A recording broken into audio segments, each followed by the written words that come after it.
Calling to order the short-term rental task force regular meeting for July 6th, 2023. Thanks everybody for coming. Sorry, you want to call the roll? Anderson, Here? Mann. Here. Stanton. Here. Seal. Here. Bengali. Here. Lorimer. Here. Hart. Sorry, did you say Clark? Hart. Clark. Oh, Clark. Clark's here. No, I said Hart. I'm sorry. Yeah. Yes, nothing. And Judith. Here. Thank you. Ann's gonna sneak out a little early, about 4:45. Any comments on the agenda? Any?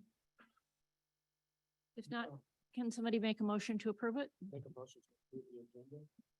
Second? I'll second it. All in favor, say aye. Aye. Aye. Okay. Approval of the minutes. I have one correction from Keith Cherrick to the minutes, Sarah, Okay. on page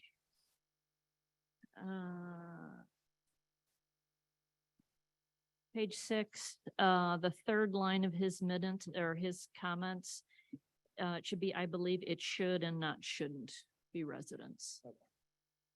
Any other changes to the minutes? Can I get a motion to approve? Can you say the whole thing? Because, you know, we're channeling our inner Jamie. Motion to approve. minutes. All in favor? Aye. Great. That takes us to public comments. This round of public comments are for anything that is on the agenda. So when you speak, start with your name and where you live, and then you'll have up to 3 minutes.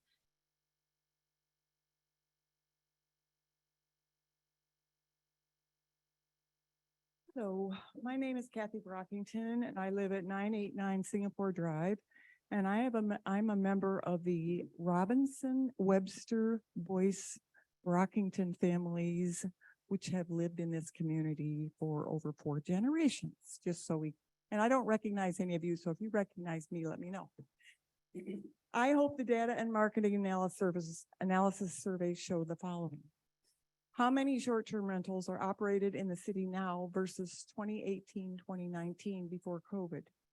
Where are all the STRs now so everyone can see the density and what areas where neighbors have been diminished? How many year-round rentals have been converted to STRs since 2018, 2019 to show the effects on city and school populations? This is speaking to the data and whatever report that you're getting a little later. What are the vacancy rates of hotels, motels, and B&Bs in business since 2018, 2019? This would show the impact on the established businesses in the community. When old STRs go up for sale in residential zoning, is it priced or zoned as commercial or residential property? This affects the reasonably affordable housing market in town. Are rental rates comparable to other rental businesses in town, or higher or lower? Are STRs paying homestead, non-homestead property tax, or business taxes and fees? This is an economic benefit to our community if we're not getting the proper kinds of taxes. Can a DDA get funding from STRs like other businesses? What percentage of law enforcement time is spent on STR calls versus regular residential and business calls? We need to show a concrete way STRs do either benefit the whole community or just the pockets of the property owners. Are STRs really an economic benefit to the community, such as property tax, voters, community involvement, etc.?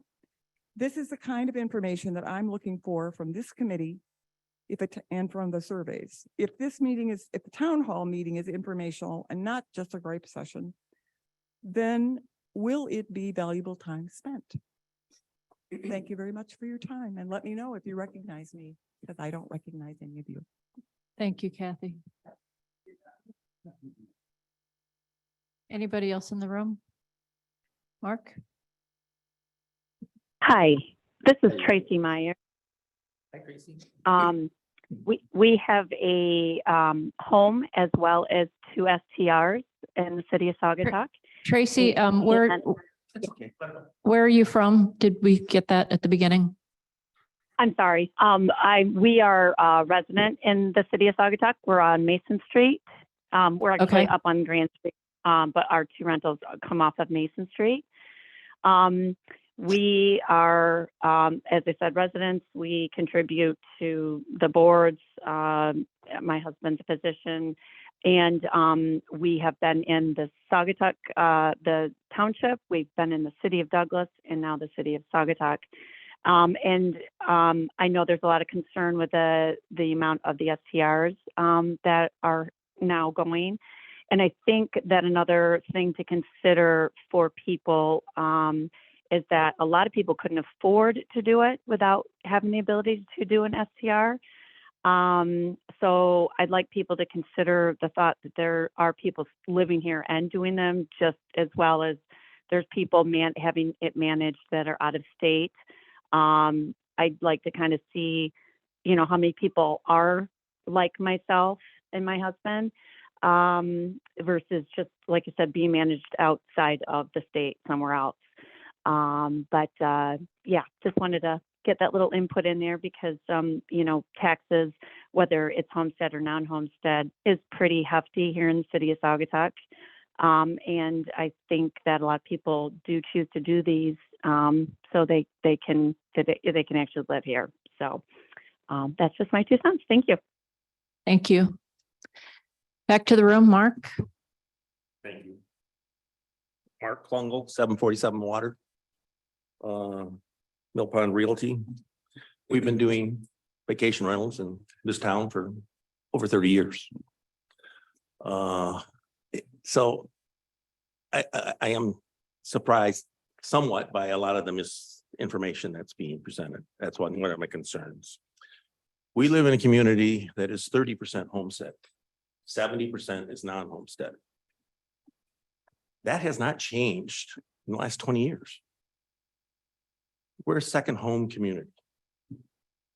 The largest majority of conversions, and I'd like to take a look at it, but that homestead thing has not changed over the years. So the biggest conversion from, let's say, second homes to vacation rentals that's where it's happening over the period of time.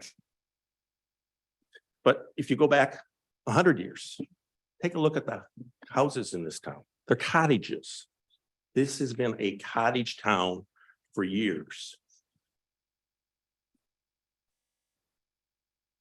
Because, so many of the houses are non-foundations, a lot of houses, and they've got a lot of lipstick on them to make them look good, but they're all small. So over the years, we've gone from, let's say, where we are today with more vacation rentals. Before it was cottages.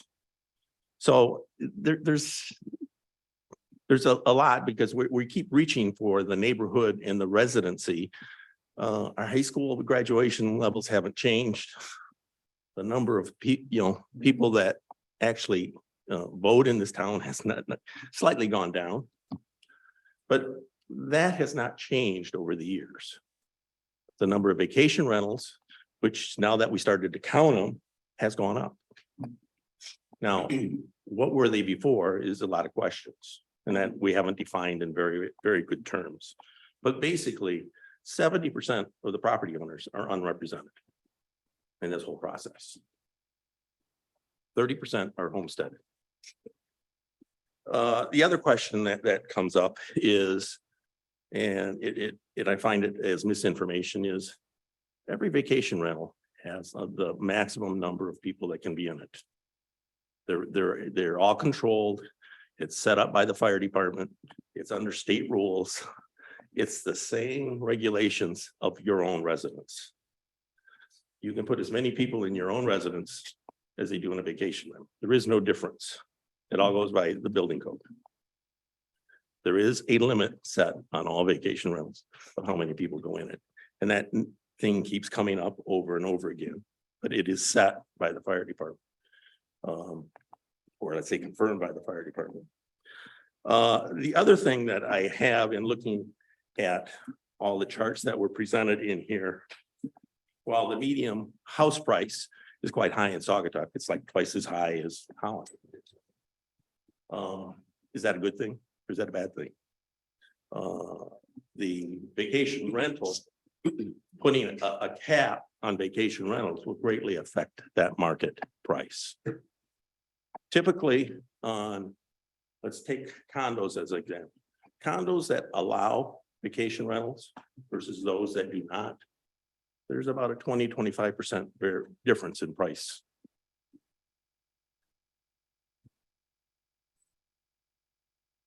It would greatly affect home values where we are now, or the market value. So that's one of the questions that you've got to work your way through. If you were to put caps on things, does somebody's license transfer with the house or do they lose it?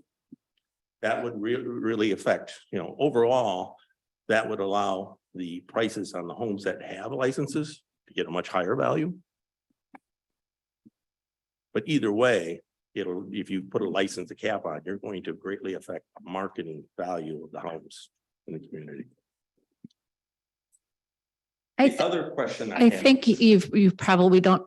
I got one more minute, couple more issue. One more issue here I want to bring up is these number of days they've mixed in, and they're in all these charts. You're trying to say that the vacation rental owner is getting a lot of money.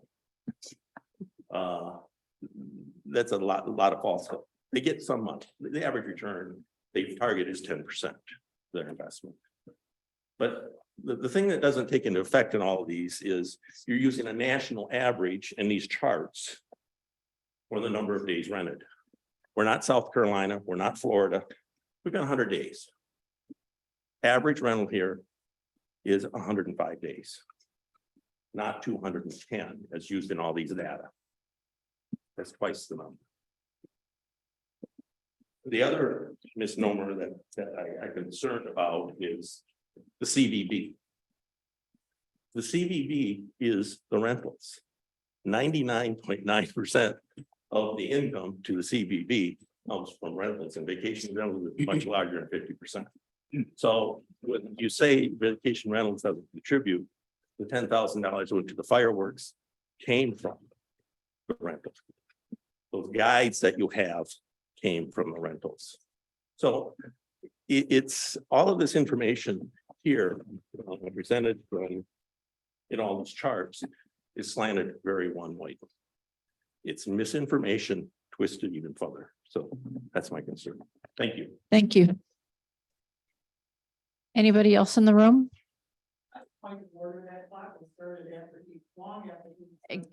Noted, sorry. Yes, we got that. I think Mark, there says people love ski. Where this 3 minute is created. it is, And why do you assign us anyone who wants to ski?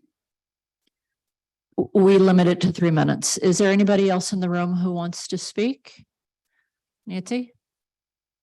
Hi, Nancy Kimball, 550 Spear Street. I just want to one of the points that Mark just made. We have a number of second homes on our street as well as rentals. We know all of the neighbors in the second homes. They're part of our neighborhood. They come to our parties. They're quiet. They don't cause problems. We don't have that same experience with the short-term renters. So transitioning from second homes to short-term is different. Thank you. Anyone else in the room? This right. is, oh, Or we're going to go to Zoom now. So yep, Jean, was that you? yeah, sorry, this is Jeannie Johnston, 165 Elizabeth Street, and thank you, Nancy, for making that point. My wife and I, this is our second home, but we are very much part of the community and plan to retire here. We go to neighborhood parties and we're very much part of that. My concern in reading some of the minutes is the survey and some of the other things that were said pretty much focused on full-time residents and people that voted in the community. And I would like to make sure that our voice and the voice of second homeowners and the people that are involved in the community, even though we don't live here 12 months out of the year, is represented. Thank you. Anybody else on Zoom? Dick? You're muted. There we go. Oh, still muted.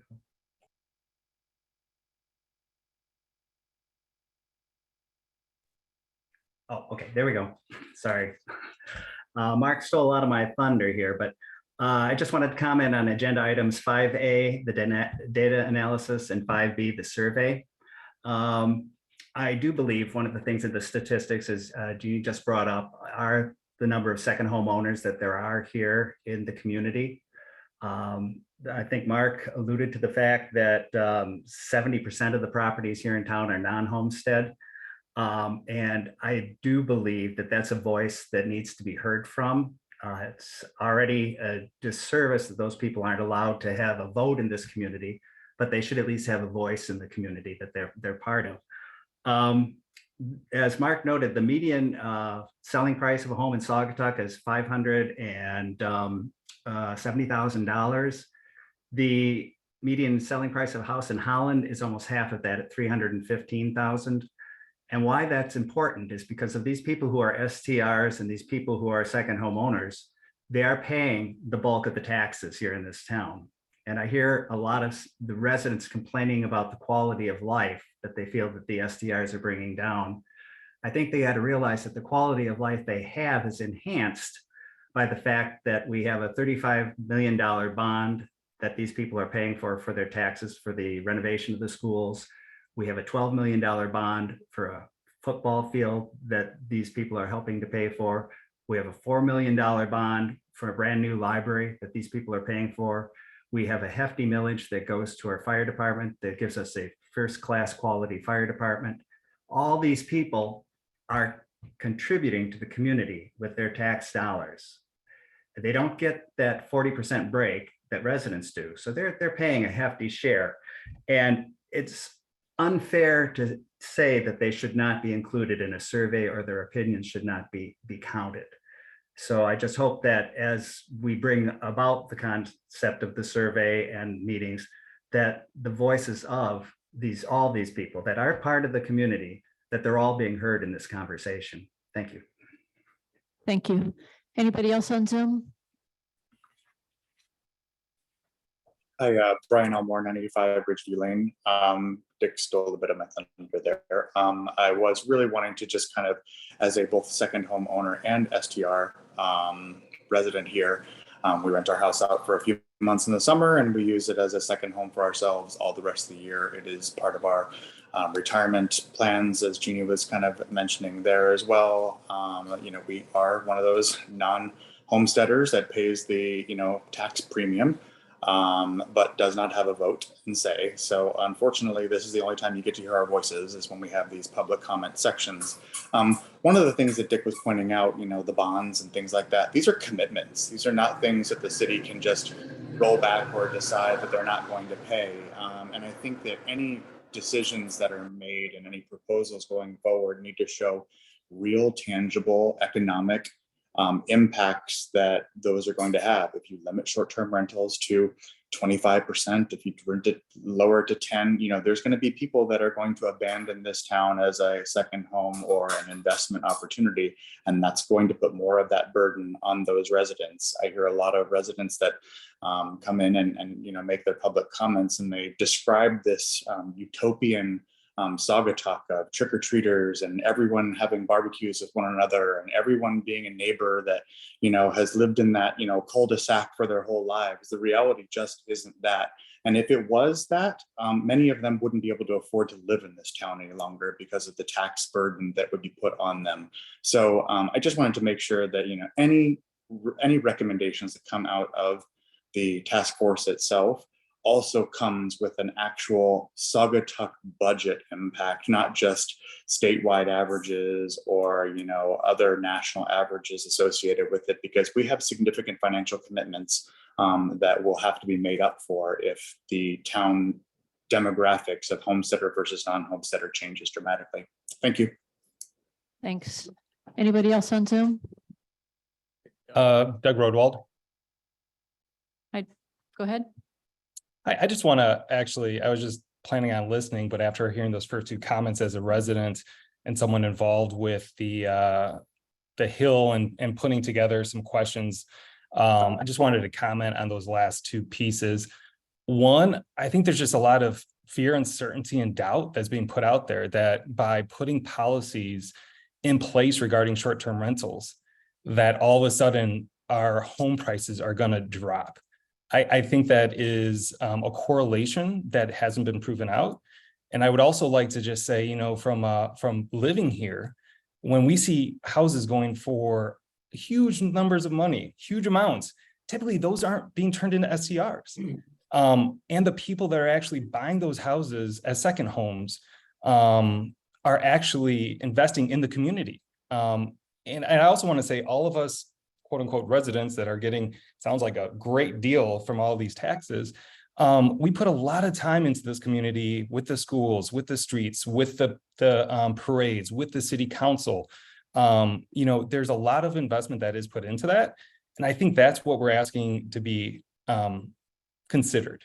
So this is not just viewed purely by home values, which again, I think if we start looking at other markets across the country, there's risk with short-term rentals. There's risk that, you know, at some point, there could be a drop in demand. What happens with all those houses at that point?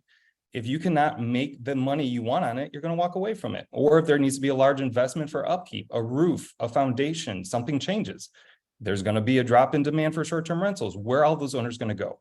I just think concentration on one side or the other needs to be considered, and those risks and economic impacts need to be reviewed. So I don't think any of us residents are saying, hey, don't do it. We're just saying, don't put the enforcement on us. Don't let 30 people being a house that sleeps 6. You know, let's get the right policing in place so that we can actually go around the hill and understand if there's a noise violation and address them. So just to those last two comments, I don't think policies, enforcement, and dare I say maybe a cap here or there is going to crater our house market or the livelihoods of realtors that own such great businesses and contribute to the community. I think what we're looking for is just something that's fair and you know, takes into account the different concerns that we do have as residents and living next to all these short-term rentals. The last thing I'll say is we love the people that come here. We, outside of the ones that don't you know, behave well. So this is not like us against them. We just want our voices to be heard. So thank you very much. Thank you. Anybody else on Zoom? All right. We will close the first comment period and get to the agenda items. Ryan, do you have anything you want to say before Kyle and McKenna dive in? I don't, Madam Chair, and I'm going to try to speak a little louder because I don't have the mic right here. So if folks on Zoom can't hear, please speak up. But I think the team from McKenna's kind of been working on putting together some initial analysis and data for you. I think they're ready to kind of present that, walk you through that, and then answer any questions that you have. And then kind of take your feedback on maybe any additional data or that you may wish to have. So Awesome. Kyle and Chris and Emily. Well, good afternoon, everyone. Happy to be here today to present the data that we've been able to pull together on the short-term rental market and the overall housing market. I do want to say a couple of things before I begin. One is this is the data that we have at the moment. There may be opportunities to dig into other sources or things like that. And we're certainly interested in questions from the task force for second order analysis on this. This is the data that we have at the moment. The data does have its limitations. One of the most obvious ones is that the years covered are different for different topics. In some cases, you'll notice there are graphs where we compare two things and the lines don't cover the same years. And that was the limitation we had on the data. We wanted to show those comparisons the best we could anyway. As I go through this, I am going to mention what our data sources were and in what the geography for each element is. I do note a couple spots in the memo, and I apologize for this, where that may not be entirely clear. So I want to make sure I say it verbally today. If there's any questions on that aspect, let us know. Final thing I wanted to say. There are a number of correlations that may be evident or may not be evident as we look in this data, especially when we get into the comparison charts. Correlation doesn't necessarily imply causation, as we know. But we want to take a look at this data and kind of ruminate on What are these trends? What may be causing them? And ultimately, are there policies that should be put in place as market interventions or not, right? That's the decision you folks have to make as the task force. So to walk through this, lead off graph, and I want to thank Mr. Waskin, who I believe is on Zoom, for providing the raw data that we turned into this graph. This is the home ownership market 2017 to 2023. Blue lines are the new listings, the inventory that was on the market in that year. Orange is the sales, and then the gray line is median sale price. I think there is fairly clearly an inflection point in 2020, 2021, right around the pandemic here, where the inventory of new homes available dropped. And that is continuing to drop if barring a significant increase in inventory in 2023, we're going to be way below where we were in 2022 in terms of number of houses that are out there and available. Prices spiked really in the 2020, 2021 year. They've actually flattened out since then, possibly due to interest rates going up. It's not entirely clear why, but you can see in the data they have flattened out even as inventories have gone down. I also don't have a clear explanation for inventories going down. We explore later on whether it might be because of people listing short-term rentals instead of selling, but I don't know that we have the data to say that conclusively. Any questions on that opening chart? On the next page, on the next several pages, we have a few charts pulled from the Zillow Home Value Index that compares the home value trend here in Saugatuck to a number of other geographies. The first one is showing, Saugatuck versus the larger geographies, right? So the county, the state, and the nation. What I find interesting about this chart is that the trend line nationally, statewide, and countywide follows approximately the same trend. Those lines run more or less parallel to each other, just at different levels. And you can see the increase in home values or sale prices in 2020 through 2021, and then that slow tapering off in 22 and 23. Saugatuck had the same trend, except more so, right? You see 2020 prices start to increase sharply. By the end of 2022, they've started to level off. And at the very end of the time horizon, we see a little bit of a tick back up, which could potentially just be seasonal. But that's on there. And obviously you guys started out as a community where it is more expensive to buy a home and continue to be, although that gap has increased between you and national, state, and county averages. Next graph on the following page is Saugatuck versus some of the neighboring communities. We didn't go with direct neighbors, but others more in the region, Holland, Fenville, Allegan. We can pull this data for any community that you're interested in looking for. We could pull for this. Again, you guys were more expensive to begin with at the beginning of the time horizon. The gap has increased because you're increasing values in 2020, 2021. That was a faster increase than the communities in the comparison here. Next graph, this is Saugatuck versus a small selection of beachfront resort type communities, right? South Haven, Charlevoix, and New Buffalo. I thought this graph was particularly interesting, frankly, when we took a look at it, because the trend in Saugatuck and New Buffalo has tracked very closely, right? And you can see in the other two communities, sale prices have increased. I think notably Charlevoix went from below the national average in home sale price to above the national average in this period.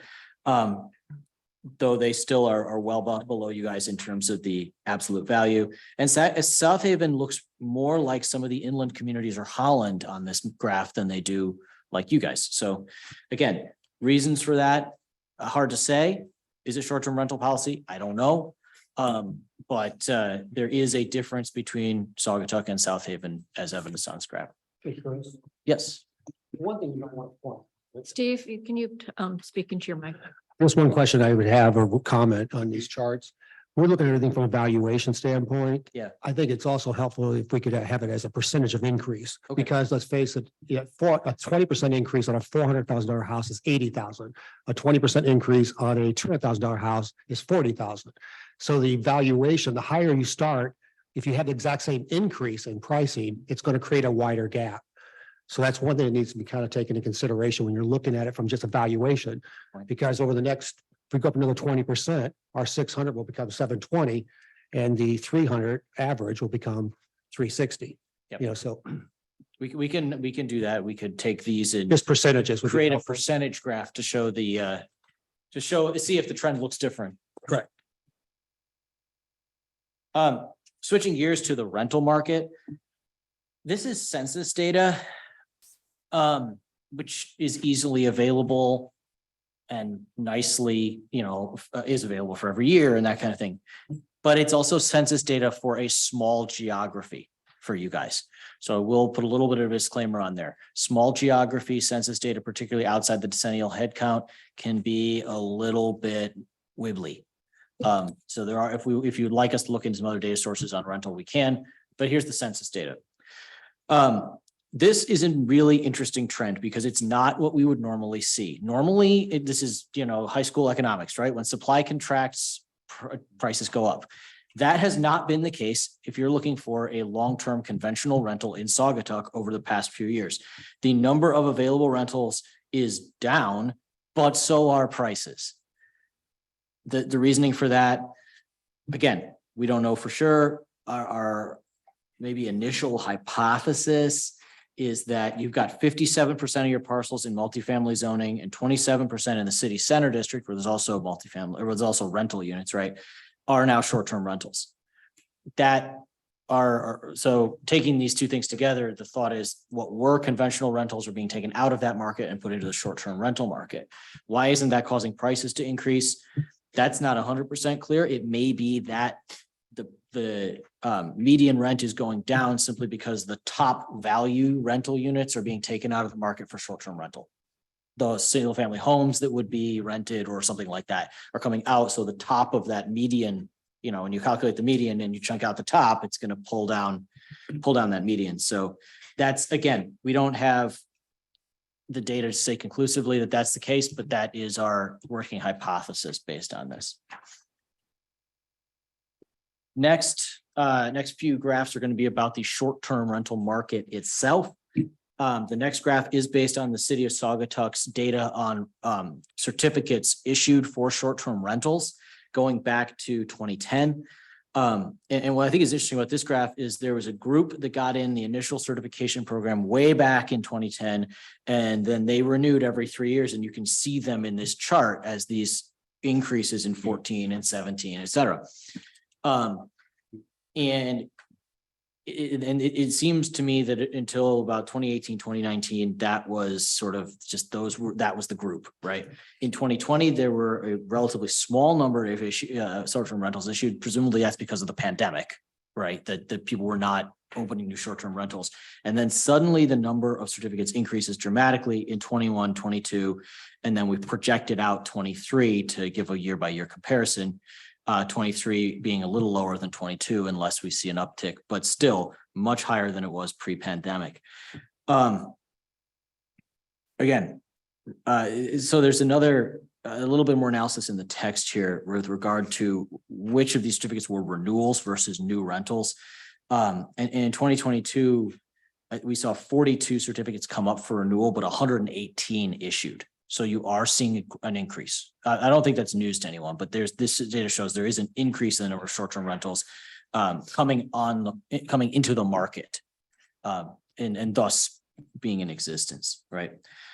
So what is the impact of that on the short-term rental market? I want to make sure I explain these next two graphs clearly because I apologize because I'm not sure our memo does a good job of it, and that's on me. So I want to make clear this is data from AirDNA, which is a short-term rental market data website. And this is data for the Saugatuck market. Now, that's not exactly contiguous with the city limits. It includes a good chunk of Saugatuck Township as well. But we think this is it's still very relevant data. And importantly, this is local data. This is not national or state averages. This is local data. So I think that's just important to remember here. Your average daily occupancy has been floating around 50%. It was as high as 57% in 2021. Now that's taking your 365 days and then say, basically it is the percentage of days that are occupied, but then it's the average percentage of days that are occupied for all units, right? So on the average day, and we know that we don't actually have an average day in this community, right? You have a peak season and a smaller peak season and then an off season, right? But if we had an average day, on the average day, in 2023, it's been right around half of the short-term rentals have been rented. If you went back to 21 or 22, it was more like 57%. So it is down a little bit in 2023, though not catastrophically down. There, as noted in the text, there has been a little bit of chatter nationally about a short-term rental bust. And there are some Sunbelt markets that have seen substantial drops in occupancy and price in the last year. Your drops, and you can see that there are drops on these graphs, are much smaller. So if there is some sort of bust going on, it hasn't reached Saugatuck necessarily yet, or at least we're just beyond the peak. We don't know. We don't know. We do have from that same site, and this is again, Saugatuck market data, your average daily rental price for a short-term rental. That was just under $400 for a little while around the pandemic, just after the pandemic. It shot up to around 450, and now it's down just slightly this year. We do hypothesize that there was an increase, and we know this anecdotally, not just in Saugatuck, but elsewhere. There's an increase in people traveling to small towns and rural areas in 2021 and 2022, right? They were out of lockdown. People were definitely not feeling like they had to stay home, but they were not traveling to big cities as much as they were traveling to small towns. And that may be where that spike comes from. And then it kind of maybe is leveling off. We don't know where this trend exactly is headed. I will say just quickly on that occupancy, average daily occupancy, that is equivalent to about 197, 198 days of occupancy for a short-term rental. So, I'm sorry, I understand. So you're saying 197 days annually? There's no way. There's no way. I agree with Kevin. I mean, I agree. a good rental in our area, like Mark said, we have essentially 100 days a year to make our money. And in my opinion, in 15 years, our better performers are at a 33% occupancy rate, which is roughly around 117 days, which is not far offline from what Mark said. 50%. I'd like to, I just don't buy it. I mean, we could question the data for sure, right? I could bring you the actual report from AirDNA so you have it, but then we can say they're wrong. I have I'm no, telling you they're wrong. I don't necessarily have a qualm doing that because they're saying this is the Saugatuck market data, but they're a national organization. Sure. So you guys are on the ground. And if that's, if we think we can, Yeah, 100 to 120 days, I would guess is good. And then some properties might have a long-term renter in there for the off season. So if that's accounted for in this, I could see it being skewed a little bit, but still nowhere near this 50%. that very well may be the answer. That some units are out there with 300 days of occupancy because they've got 120 days on one renter.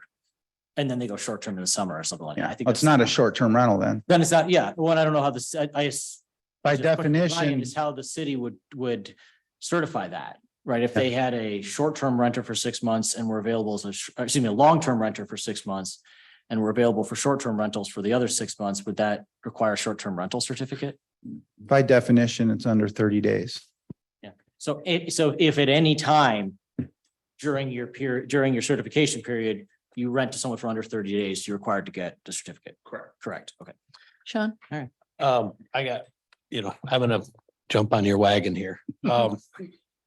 I've noticed every time I've looked at a piece of property in town, the first thing the realtor does is bring out this data.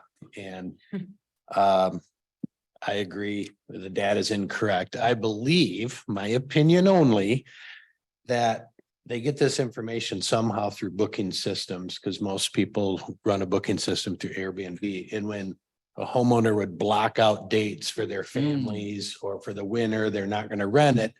they equate that into their numbers as rentable dates.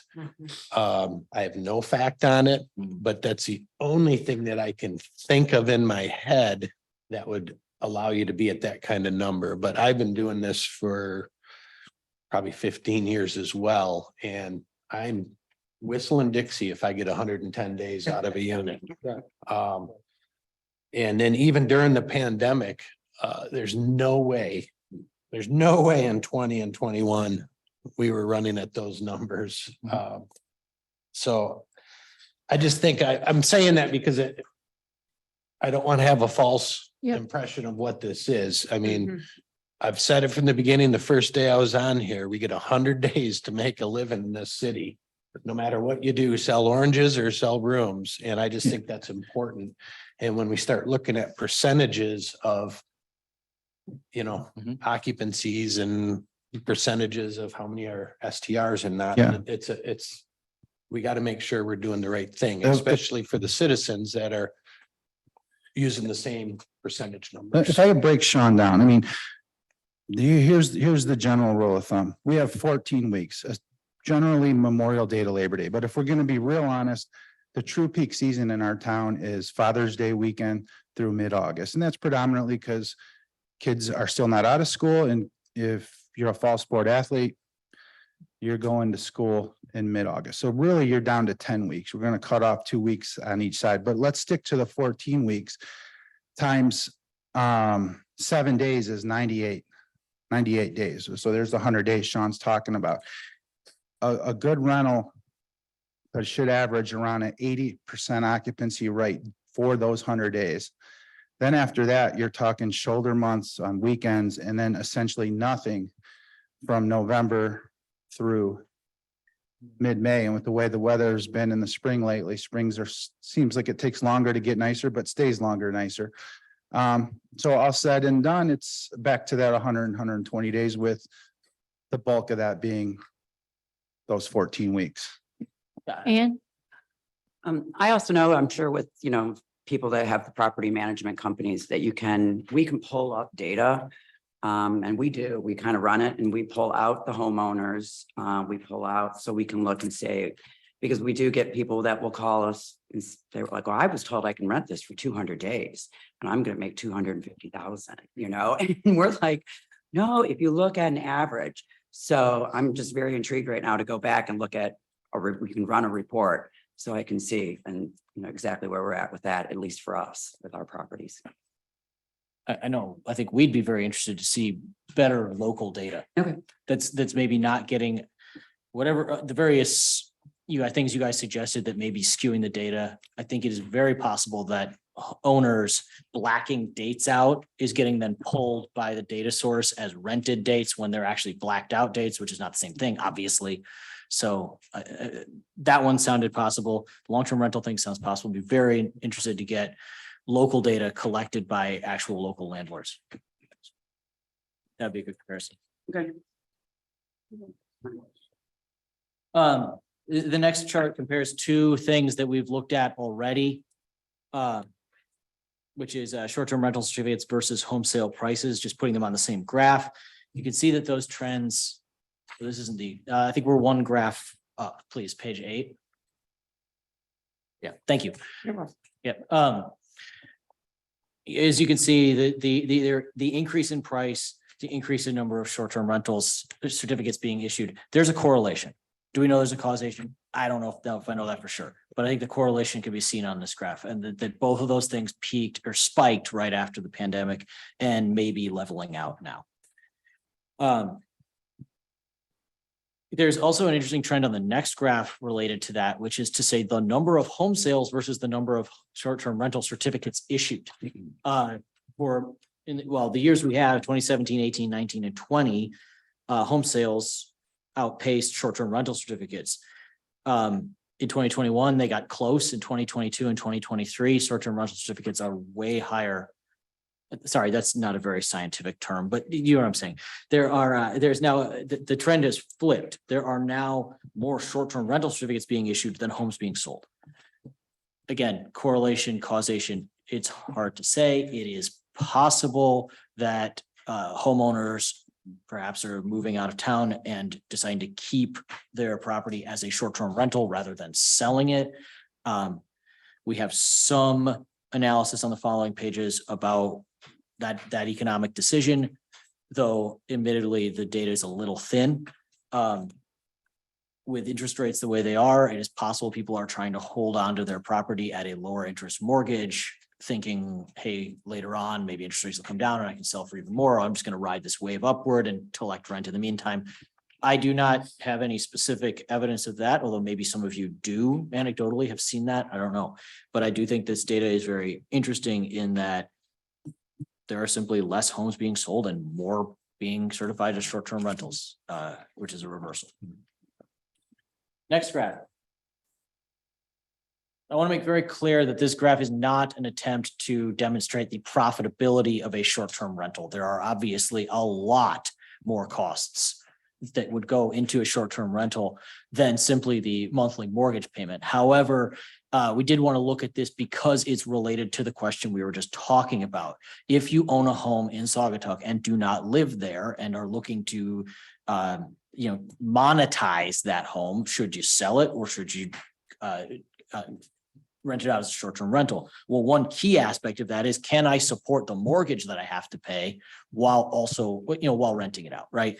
And I think the answer here is yes. Other costs on top of that mortgage, taxes, obviously, and the various costs that go into renting, they may fill this gap and make it so it's not profitable, or so the profit is negligible. And it is notable, and you can see on here that the gap between your monthly income and your mortgage is dropping. The other thing about this graph is it's based on that 57% occupancy rate, reducing that down to 30%, and the gap's going to close even more. So I think that's something to look at. And the other key input to this graph is rising interest rates, rising home values. That means those mortgages are getting bigger.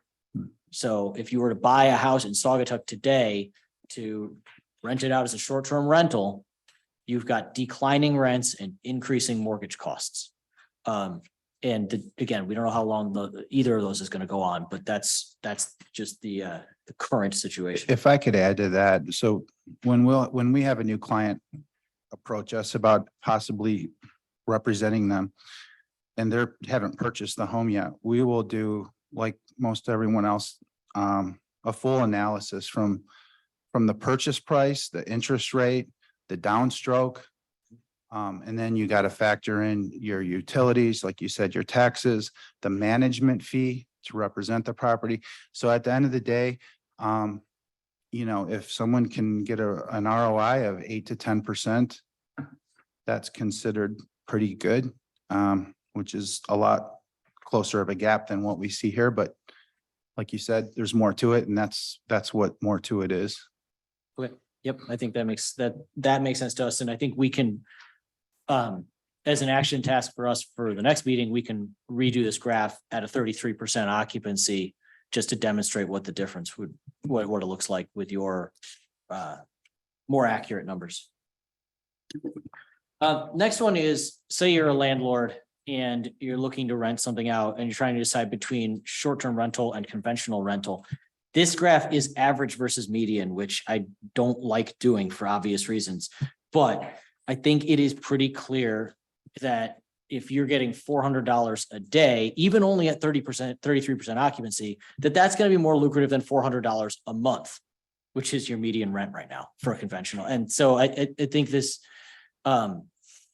this graph has its flaws, but I think the point is made that a short-term rental is going to be more lucrative than a conventional rental. All of those costs are likely to be similar. You're still going to have mortgages, you're still going to have taxes, you're going to have management fee, and you're going to be able to bring in a lot more money on a short-term basis. Where did you get the data for the median rent? Is that, I'd love to rent a place for $400 a month. It's census data. So it comes from the 2020 decennial head count and then from the survey data that they've done in subsequent years. I would be very happy to redo this with a different data source if you. It's all relative to the size of the home too. So there's a lot of Though again, at 10 days well, let me ask you this, as landlords, we have in here from the AirDNA site, approximately $450 a day as an average rental rate. Is that accurate?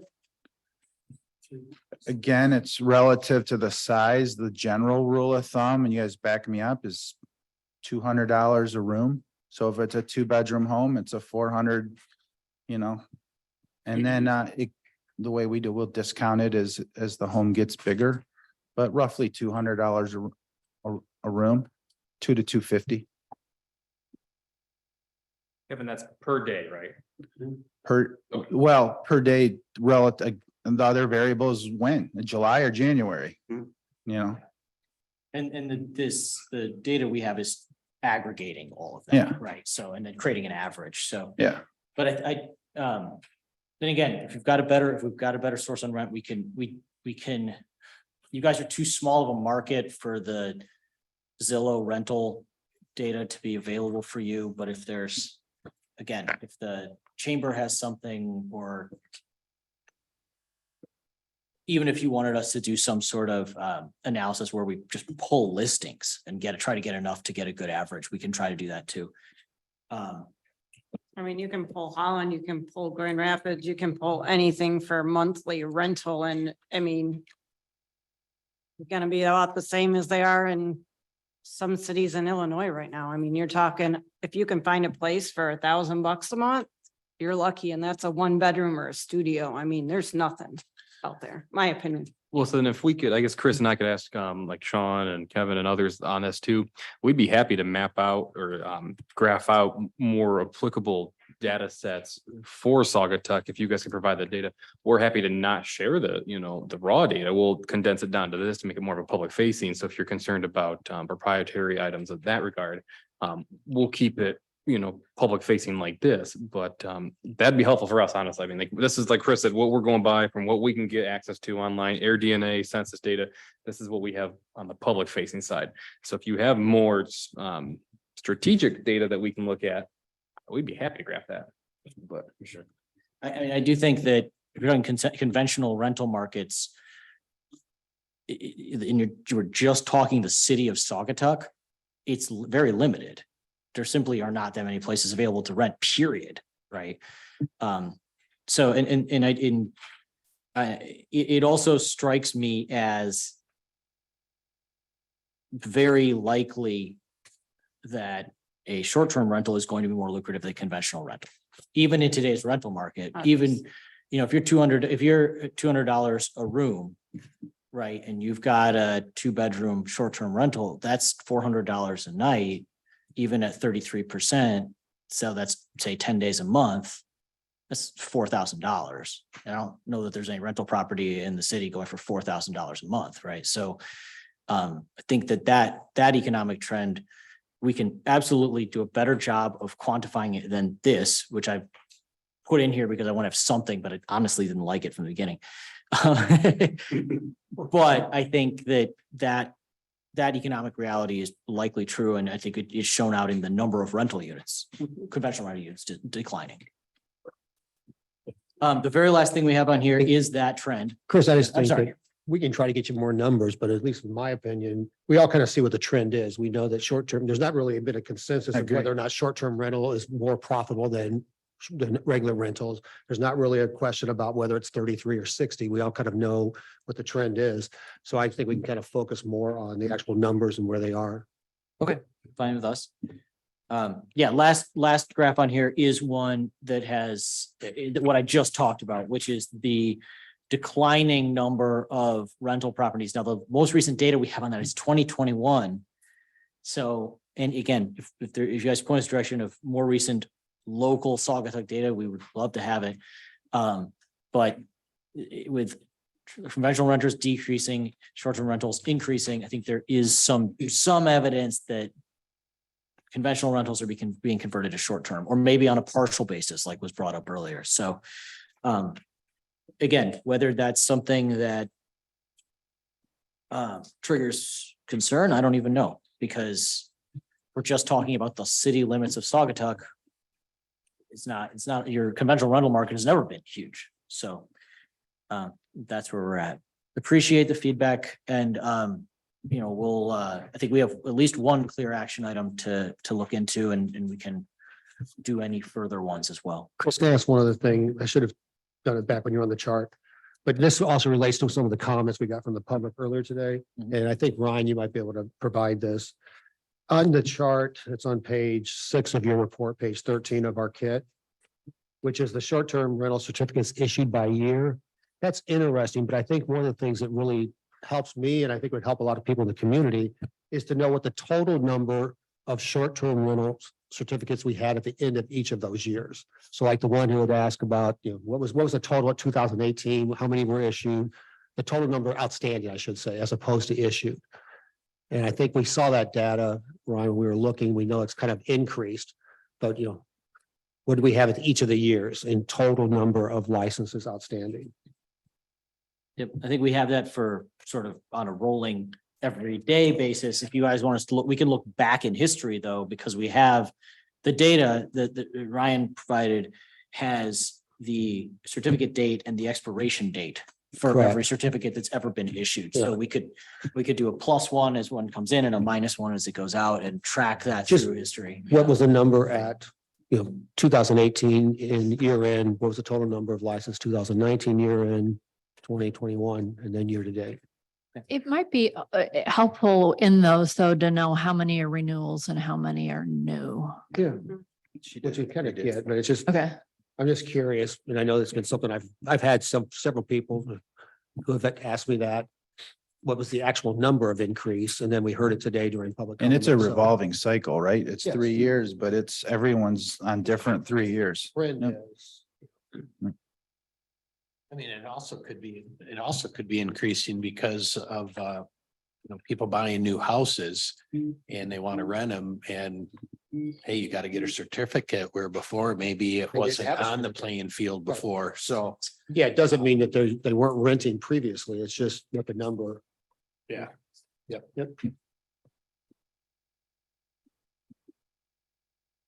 Okay. Moving on to the engagement. Yeah, so and then following that on page 21 of your packet, Danielle, another colleague of ours on this team, was able to map out with the zoning districts versus the number of short-term rentals in each district. And following on that on page 22, she also did a breakdown analysis of those numbers. We are working with Ryan further to clean this up a little bit. Same thing with some more mapping. As we get Excel sheets in order for us to map it out, we have to join it to existing parcel numbers. Depending on how those parcels are set up in ESRI or ESRI's ARC program, it can be very challenging for us to match them exactly. If ESRI has a space before a parcel number, but the data that came in does not, we have to go through and clean all that up. So we did not have as much data to present on the mapping side as we were hoping for. A lot of it still is our back end side that we do some clean up with, some more geoprocessing with. So we haven't forgotten, but I did want to let you know that we ran into some, we'll say, hurdles on trying to get the data to work in a visualization way in order to share it with you. So again, I want to clarify that we haven't forgotten some of the items you guys, the task force has asked for. It's just taking a little bit more time and a little bit more, we'll say, girth to get it over that finish line to get to it. One thing, Kyle, for this, if we, I know total number of parcels is a data point, but I think we've before been using the number of dwelling units, the residential homes and residential condos, which I think is 916. We might want to look at both of those just, to have both data, but I think a more meaningful number for the total parcel or for the total rentable dwellings is 916. And that's what the planning committee or planning commission has been looking at to date. So I think that'll be helpful to. But if that's There's a if that's your starting point, though, out of the STR certificates issued, were some of them in the commercial district and the multifamily district. And we've talked about it like maybe 10, I think, Ryan, you estimated, or am I mischaracterizing your estimate? Yeah, I don't know if that I remember that number.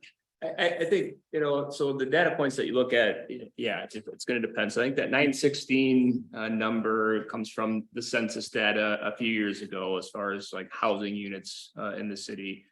We can certainly map out, how many, parcels have like a, an assessing classification of just being like a residential condominium. We have that number. I mean, I think I looked at that number the other day. We have that. The challenge with that is that if you have short-term rentals that are in a mixed-use building, say downtown, and so that may have an assessing classification of being commercial. But it happens to have a dwelling inside. The other piece to note with this data, well, a couple of more things to note. Like some of the zoning districts right now don't allow short-term rentals. So the Conservation, Recreation and Camp zoning district, the Summer Resort and Park Association, zoning district, and those are included in your total parcel number. So if you're more interested in, okay, where do we have short-term rentals and kind of what's the percentage look like? That's also another evaluation. The other thing to consider too, and I was having a conversation with our assessor about this right before the meeting, is that boat slips can have parcel numbers assigned to them. In fact, in the Water Street South District, you see like there's 117 total parcels. Well, Sergeant Marina, I took a quick look at what I could grab from our system. We have 47 boat slips with a boat slip address. So that's showing your total parcel numbers, at a higher level. Coral Gables have it 17 like boat slip parcels. Ship and Shore is kind of labeled like a boatel and has 41, which I found that parcel number interesting. I think a lot of them show as like, they're all listed, but they're not all, a lot of them may show as like vacant or, so your total parcel numbers, include some extra things that maybe, it's not like a home that's being rented on a short-term rental basis. So if you take out some of those parcels, your percentage is going to change. Now, if you look at the community residential zoning district, your percentage is pretty much going to be what your percentage is right there. I mean, it's a residential zoning district. You don't have those extra factors like commercial buildings and boat slips. So that's kind of, where you're at, except for maybe like a church being allowed in that particular zoning district, or like essential public services use. For the most part, all of those parcels are actually residential parcels, and your percentages is probably pretty accurate there. So How onerous of a task would it be to kind of go through all of this and really figure out how many places are available to be a short-term rental, so that we just have a number that we can continue to use? I mean, just kind of establish the baseline now so that we know. And it might be too onerous to do that. And you also might want to think about that. But I do think we need to know how we're defining what can be short-term rented and how to count them. yeah, and you're asking is like a data point today, knowing that properties could, change uses. You could have a property that, becomes, a residential dwelling, and maybe it's not today, and then it may be eligible for short-term renting later, or maybe there's a commercial building that adds, apartments on the second floor, which would be allowed, down in this particular zoning district. As long as the caveat would be like that you knew that, that we could have parcels change. Right. Well, and if there's a house that has a detached garage with an apartment, that could be 2 short-term rentals, but is it still just one parcel number? Correct. Yeah, so. Yep. That's But a for factor. for that, we could capture changes, like if an ADU has to come through planning. So I don't know. It does seem like we don't really know what we're counting, and maybe that's an unrealistic goal, but it seems like it would be great if we could. And others may feel differently, but. Well, I feel it's an important part of this whole conversation. Absolutely. I mean, it's the number one reason why we're all here. Right. If we start meshing in 3-year rollovers, it's not a true number. And I guess that's more important to me than a value of a piece of property with a short-term rental on it. I think we got to determine what what it is. I mean, most of. Baseline. We need a baseline. Most of everything that we've heard about issues with a short-term rental tend to be in certain zones, but Elizabeth made a point that it could be one residential parcel, but you'd have to have two certificates for it if you did the garage and the home. So you can't, I don't think actually you can technically rent. Can you do that, Ryan? Yeah. Have two short-term? So So as we just, yeah, we've kind of talked about before, so you have an accessory dwelling unit on a parcel with a single family dwelling. And you can rent out the ADU and the single family home together under single contracts. You can get special land use approval to own or occupy the single family home and then rent the accessory dwelling unit separately, but renting the accessory dwelling unit and single family home separately is prohibited by the zoning ordinance. The caveat to that is that the accessory dwelling unit and the single family home should have their own short-term rental certificates. They have to have their own inspection and own occupancy assigned to it. So like that's kind of where, even though they're have to be rented together under a single contract, you could still have some parcels showing too. Now that's, I think, something that we've evaluated more recently on a more right. I don't know that it was always applied that way in the past or handled that way in the past. So Well, maybe one thing coming out of this meeting, we can try to figure out how to get at that, what the base number is and figure out, what resources we'd need to get that. Maybe McKenna can help with that, or I don't know. I know it just seems like that will be critical for now. And then I think longer term as we see how it goes. And if people disagree. Well, I guess I'm looking at this chart that we all have in front of us on page 22, which is up on the screen right now. And whether we're looking at, like, I know as of the end of last year, Peter had gave me a number of 1,180 total tax records, whether that's commercial, whether that's residential. So that's really close to the 1,182 that we're currently showing. When we break it all down, if we're looking at it to try to figure out, well, where are the majority of the short-term rentals and what percentage are they of all parcels within that group? I think this chart does it very well. I know that if I'm looking at Peninsula West, that's all residential. So those 65, that is a true number. It's not like there's some commercial parcels that are in there. Where the commercial ones are going to come into play is going to be in the commercial districts. But if we've got short-term rental in there, it's very challenging to try to say, well, let's back them out so that we're only looking at residents versus, the actual homes. So I think this chart here, in my opinion, kind of does give me a very clear idea as to what the percentages are by district. Well, it does for in some of the districts, that's true. What I'm trying to figure out is for where there is overlap between so, I mean, we know we can cross out the commercial conservation or whatever that one was called, recreation one. But within each of the districts, how many homes are eligible to be short-term rented? Or how many dwellings are eligible to be short-term rented?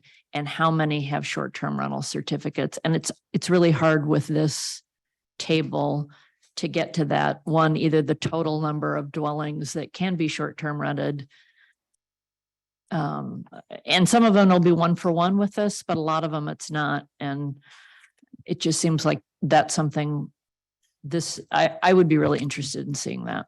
Well, and I'm looking at the resort district and maybe I'm looking at this wrong, but I see like 4 stars on here for it. And it's saying that the resort district is 65 parcels and 42 short-term rentals.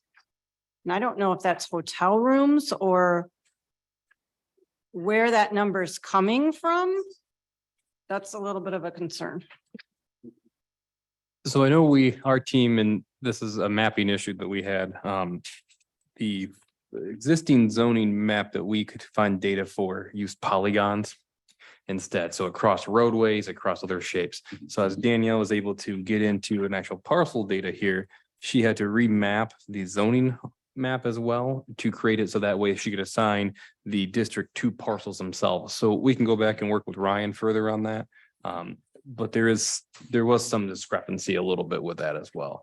So it could just be a bleed over, Elizabeth, on that, but we'll look into that further too. Okay, how do I say this? I still feel like we're spinning our wheels here. I feel, Stephen, Steve, I feel like I kind of agree with you. I think there's enough pertinent information. Is it exact? Maybe not. I don't know if we're ever gonna get exact. But I said this before, I feel like we're trying to ease. There's two pains we're talking about. Today, it seems more about the cap and how many and the economic impact of it. And then the other one is the compliance of the existing rentals, which we haven't talked about at all today. In my opinion, if we went off this or something similar to this, we have a good idea of where the pains of coming from, just from hearing from the people sitting here and where they're identifying where their addresses are and so forth.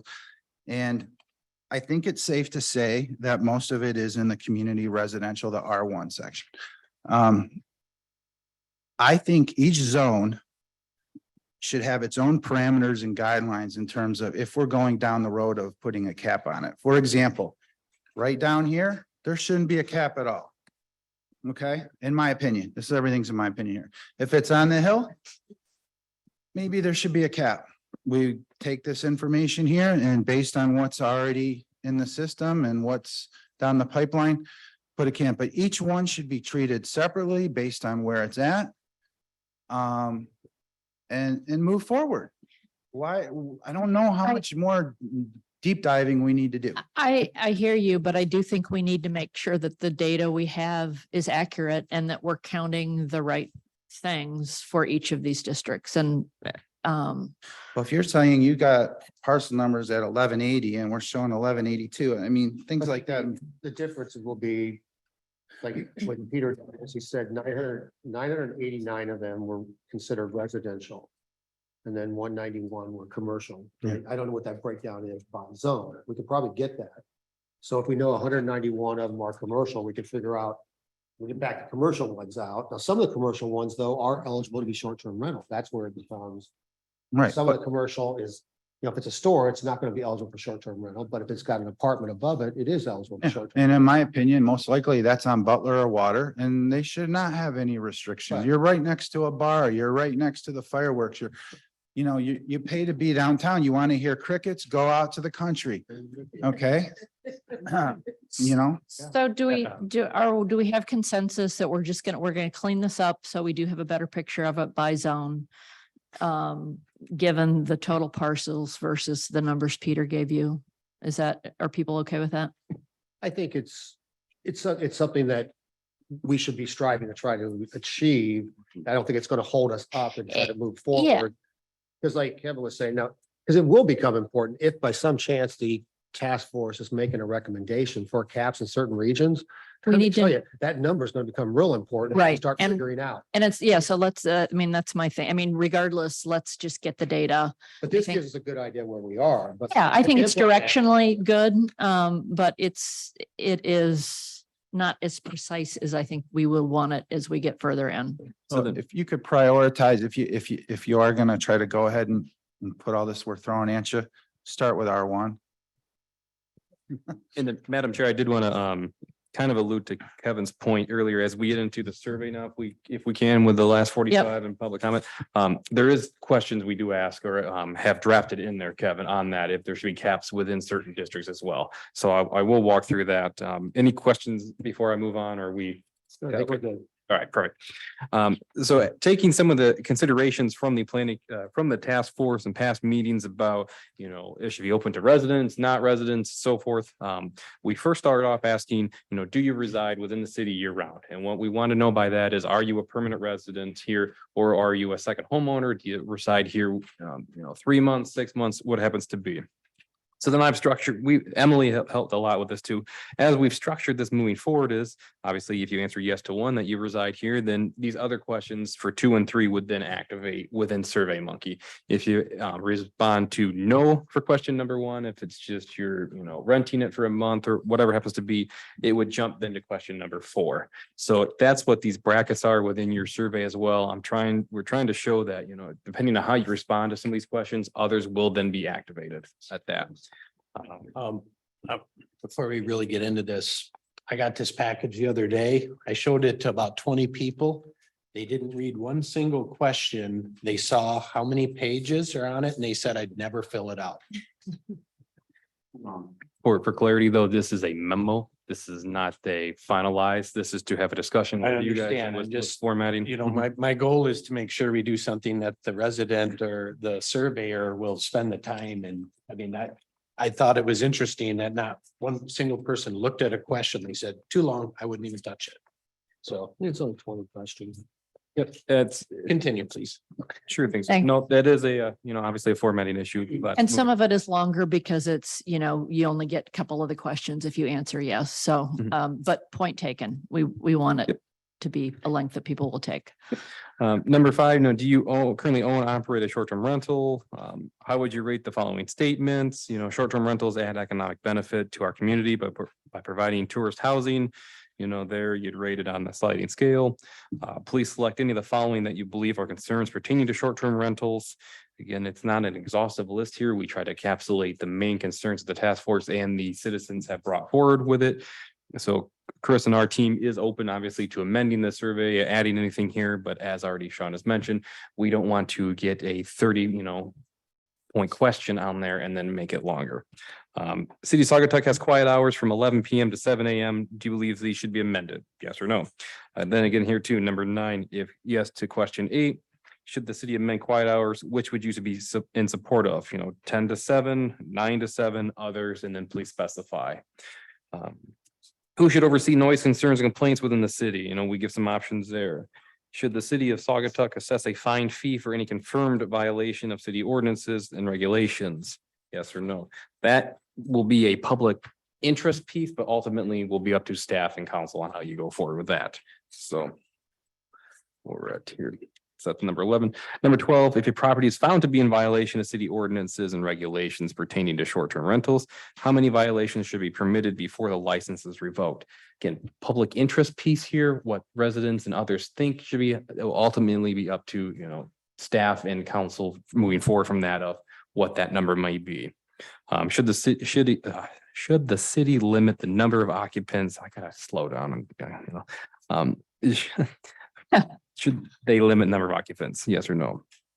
As an alternative, should the city place a cap on the number of short-term rentals? I'm expecting a lot of insight on this one. So number 14. However, though, we don't want to place it at the front because we do want to collect other important data. So we're not trying to bury it here, but we do want to, as we design this as well, which is also why there's a number of questions on here. We don't want it to be construed one way or the other. We want to collect meaningful information from this, meaningful feedback, which is also why some of the wording in here is as it is, we'll say. So otherwise we could do a 3 question. Do you want short-term rentals? Yes or no? Up or down? Real simple. That won't get you that won't get you anywhere. It won't be substantial for us. It doesn't lead us to further discussion on these items. What else we have here? Number 16, back to Kevin's question, which zoning district should have short-term rental caps? And, and this is if you answer yes to previous questions, if you think there should be caps, then should there be certain caps on various districts? I'm And then- not sure people are gonna know the districts. Correct. We'll insert a map with that as well. Yeah. But. Yep, so even under You could that, also potentially consolidate them into groups, because you guys do have very intricate zoning ordinances. But the abbreviations are repeated for a reason, right? There are R1 districts. Correct. So we could say something like, we could consolidate that a little bit, make it a more digestible. and without knowing the feedback from the task force, we didn't want to exclude any district. I wanted to put it all out there and then have you as a task force tell us, let's consolidate, let's keep it up here. Let's put a zoning map up so people, residents can see where these all districts are. And that'll help Steve, your planning commission too. It'll help inform your citizens of what your zoning districts are. So we're, we're chipping away in this area. As soon as they tell me that we got too many, yeah. So, 2024's project. Should a cap on rentals be 20%, 25, 30 of the housing stock? Not so much just a flat cap, but of the housing stock. should the city charge application fees? Should we look at, increasing those? City adopt a tenant code of conduct or tenant conduct agreement, such as has been brought up by, Sean, Kevin, and others before. Should a citywide database available to the general public be published that list contact information, yes or no? Should the city enforce a minimum rental period for short-term rentals? More than 24 hours, should it be 48, so forth. And then policy changes as well on here. You could select that. Again, we understand the concern with it being too long. However, with all the concerns and opinions that have been brought forward, we felt that even though it is only 22 questions, and yes, it's 5 pages, it is meaningful information that the city and the task force and others should have. It's not meant to be lengthy or long, but to get to the driving factors that have been brought up over the past 2 months, we felt it prudent to include this. We can try to whittle it down, but we don't want to, again, slant it one way or the other with this survey. Did you have somebody in your office test how long it took to take this? So we have not established it yet in Survey Monkey. We wanted to first get the task force feedback. This is, again, proposed questions and responses. So until we could have a feedback and discussion with the task force, we did not want to include it on Survey Monkey. I think we, This I'd like looks to at add again. less than 5 minutes. I just think that those who are concerned will take the time, So, period. yep, so do I. yep, human nature. It's in that 20 range. You're not asking 50 questions. Yeah, and for a lot of people, it won't even be 20, because if you answer one way or another, you'll skip through. We anticipate even reading through this ourselves, 10 minutes or less, so that's. We missed an opportunity. We should have had these be part of the taxes that we just received in the mail yesterday. But that's the snail mail, why there's a certain generation that would prefer it that way. And then we can take the same information and put it as a link on the website and come up with various ways to get this completed. But like Lauren said, at the end of the day, it's human nature. I can tell you right now that 95% of the feedback that's going to come back is going to be, yeah. I mean, that's just how it is. Sean? Can I, I'm sorry to interrupt. How you said there's I'm sorry. We have a public comment at the end, so we're at the point where the task force is deliberating, so we'll catch you at the end of the meeting. Not a problem. It's a question on this, so we'll come back to that. Okay, thanks. I had a hard time reading this. For me, when I read all these questions, these were all negative questions about short-term rentals. So I got angry because I get angry fast. But I did go back and look into my notes again because I'm the only one that can read my chicken scratch in this little book. But I remember a key word that we had in some of our conversations before, and the key word was called opportunities. So part of this survey, I did not see any opportunities for improvement on kind of where we were at. It seemed to be like negative. We were asking whoever took the survey, how many short-term rentals do you want? How do you want this to be? Who's going to pay fines? Who's going to do this? Who's going to do that? But it didn't show I was always taught, if you're going to say something negative, you got to have something positive with it. And I didn't feel that in this at all, as well as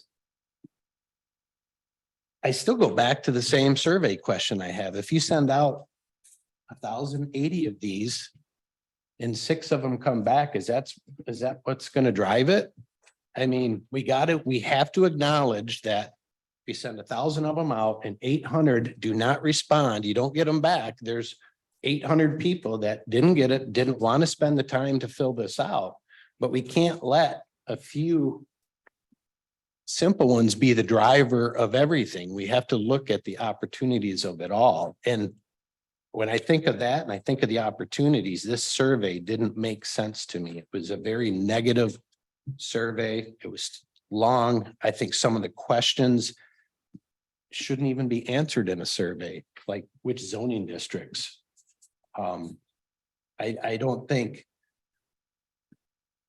I really got upset when the question was asked how many days you can rent. That felt to me like it was really stepping into how the city's going to tell me to run a business. That would be like, you're going to start at 7 a.m, you're going to close at 8 p.m. When you get to the fact of talking about a noise ordinance, you better send it to commercial districts.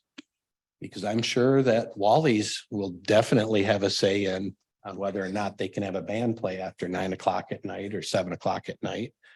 As well as these questions talk about short-term rental, but what happens if there's a graduation party that has a band? Are they going to adhere to a noise ordinance? I mean, some of the questions that these are asking for short-term rentals spill over into other aspects of ordinances and city services. And I understand they're important questions, but I don't want it driven off of 5 or 10 people that may fill out a survey. I think we still have to look at this broadly as the whole picture.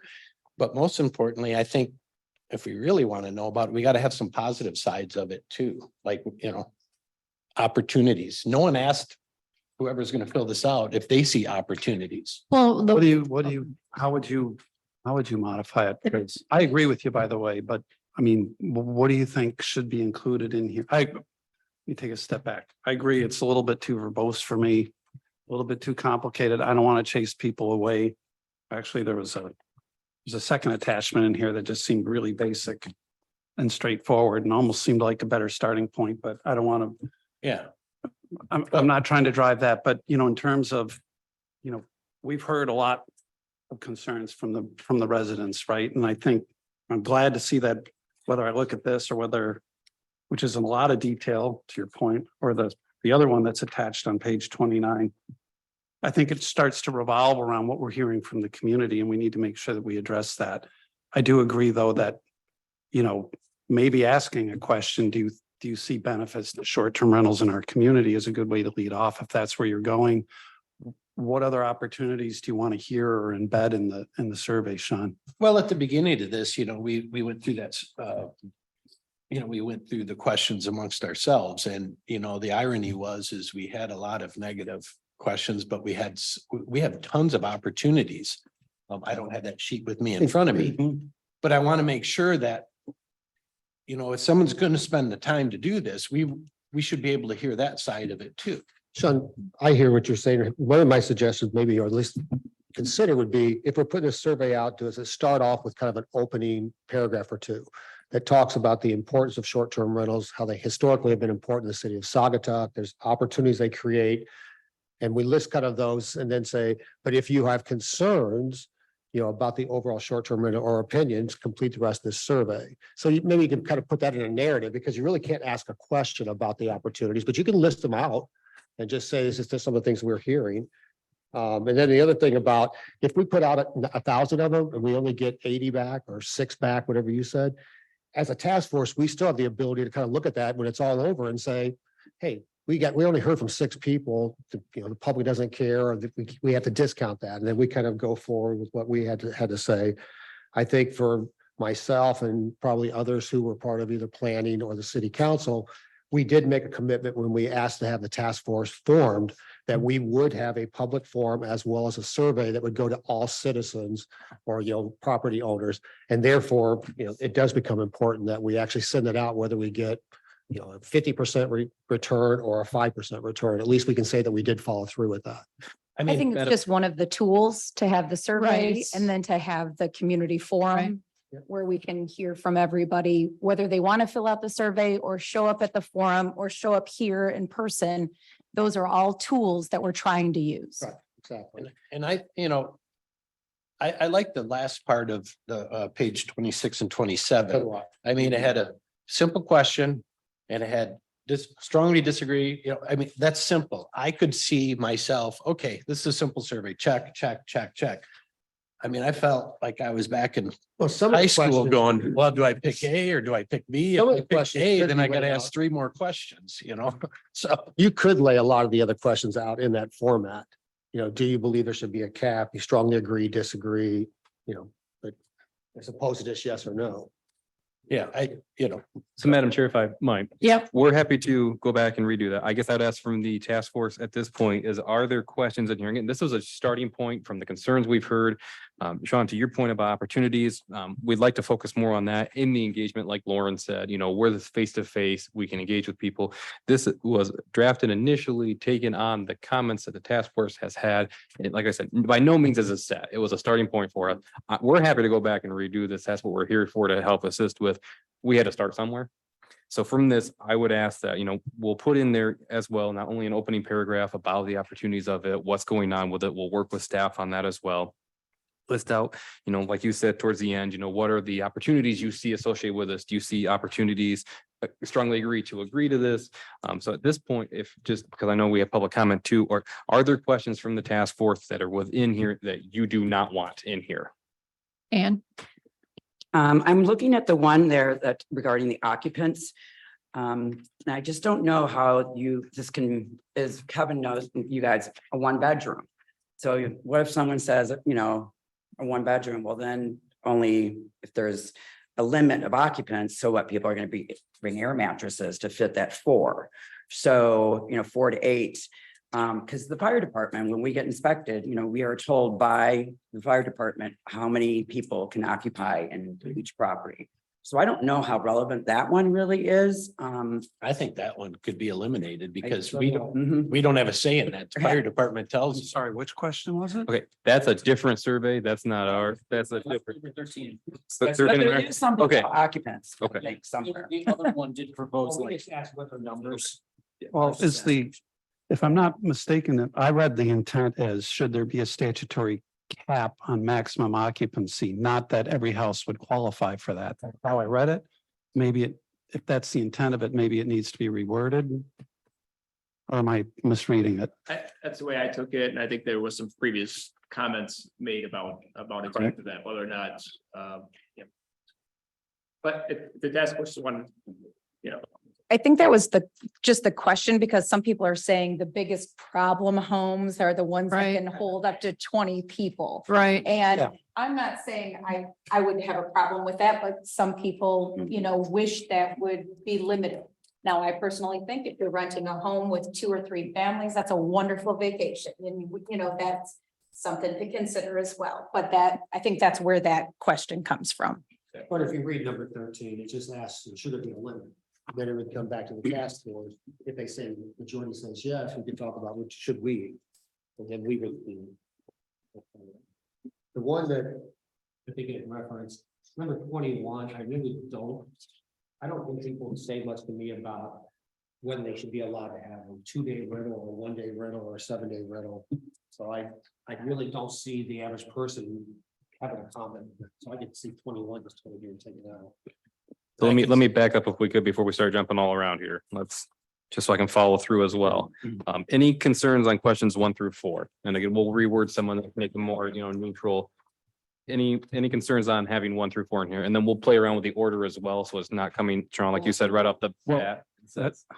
Sorry, go ahead, Steve. I was just gonna say, number 1, we ask, are they a year round?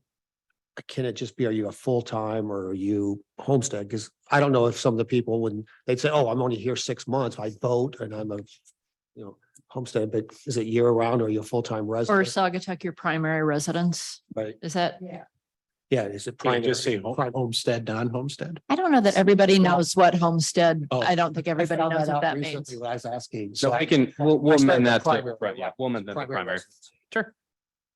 Okay. I guess at the risk of really throwing a wrinkle in this, I mean, it seems like is this survey going to every property owner or is it just going to residents? I don't know that we fully discussed that. Based on.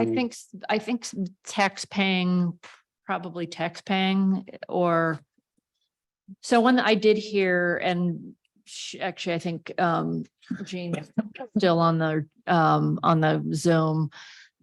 That a lot of people, and actually in my own neighborhood, several people have a second home and become residents later.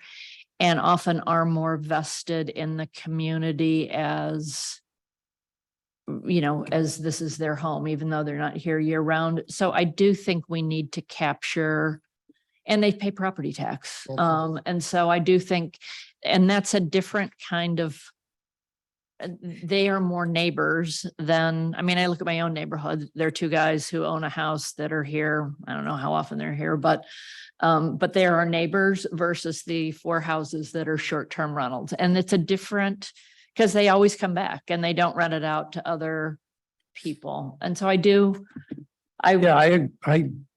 conceptually agree, but what I struggle with is historically, not only in Saugatuck, but pretty much in every town, the residents are the ones that shape the policy. I know that's controversial and we've heard a lot of comments, but I was a non-resident. I wasn't allowed to vote. I wasn't allowed to vote on referendums. I wasn't allowed to weigh in on policy. And it seems like something worth a discussion here because I mean, conceptually, when I was a non-resident, I didn't like it, but I knew when I bought my property here and that came with the territory, that I wasn't going to be able to participate in that. So I think hear in you. listening to the residents around me, I think we're going to hear concerns from those residents if we do open it up and. We'll be able to cut the data so that we'll know, I mean, assuming people answer truthfully, and I think we're going to have to go on faith that they do, we'll be able to tell what full-time year-round residents think versus part-time. And so that's another way to get at the difference.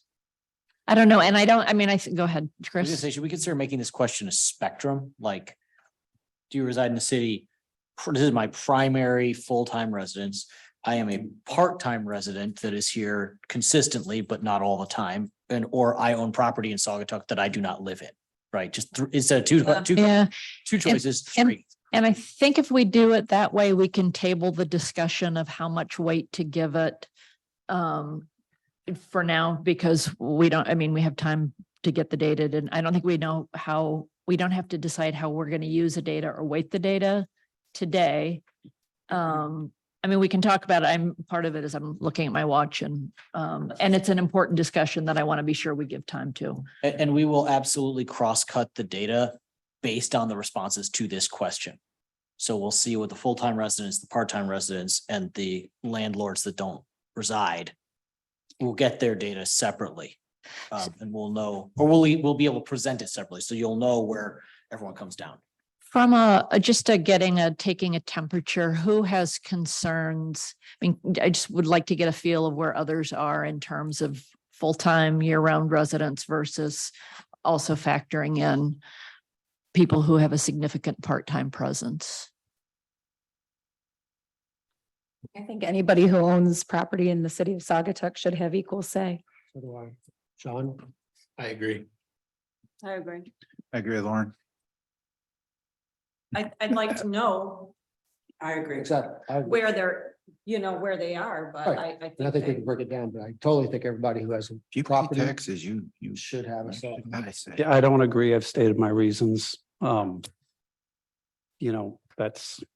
I think we're going to hear from the residents, but I don't want to speak for all of them. I'm just going to speak from the ones I've heard. And they've been quite vocal that, Well, we're breaking precedent here. And I agree with that. this short-term rental is more than just affects the residents. We're talking about 70% of our home base is non-resident. And so you can't let 30% be the ones who kind of judge how you're going to operate it for the other 70%. No, but the 30% are the people that have to live here with the consequences and that are very heavily invested in this community. So anyway, you know my point. Yeah, I think it's an ongoing discussion and a reminder too, that this group, we don't have policy making. This is up to council and council's going to have to decide how they weight it. I don't know yet where I am because I had a very compelling conversation driving over here with a part-time runner who made me see things differently than I did. So. Just to remind the group too, maybe some of the decision has already been made. I think I remember the city council kind of wrestling with this a little bit too. And in the resolution that passed, it stated that resident property and business owner feedback in the form of forums and surveys. So that was what was asked to be gathered. So For everything, then we can evaluate. where I it's think coming having from. it broken down is very important. Right. And you know, and. And I think if we see a big difference between what full-time residents feel versus others, then I think we have to dig into that and look at that. So, And just to be clear, I agree with Lauren on property owners because I believe some of the questions that are going to end up are going to affect people in business district, multifamily, and I think that they should have a say too. Correct.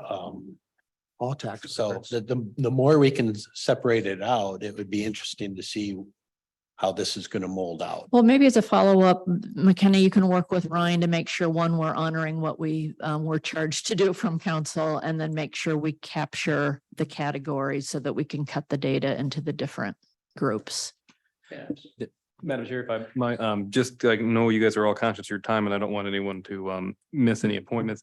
Any questions, concerns on 5 through 11? And as I asked that, what I'm gathering is we'll come back, rematch this, proposed questions, get it to you in a Survey Monkey format for the next meeting's discussion. So and until that time, is there any concerns with 5 through 11? Again, knowing that we'll rework some of it to be more neutral or more positive opportunity wise, using other formats as Sean and as others have brought up in the end.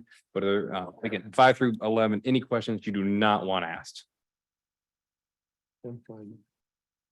Oh, well, one of the questions I have on number 8 on the quiet hours, I mean, if someone answered number 7 and says that noise from renters is an issue, do we want to know about someone's opinion of a quiet hours? Because that's one of them that hit me, that it hits commercial district, it hits businesses. It's kind of a loaded question. Is it just for STRs or is it? Or even if it's my own personal house and I'm having a party, I mean, how do you can't separate it? It's very subjective in the first place. Would you like us to remove number 8 then?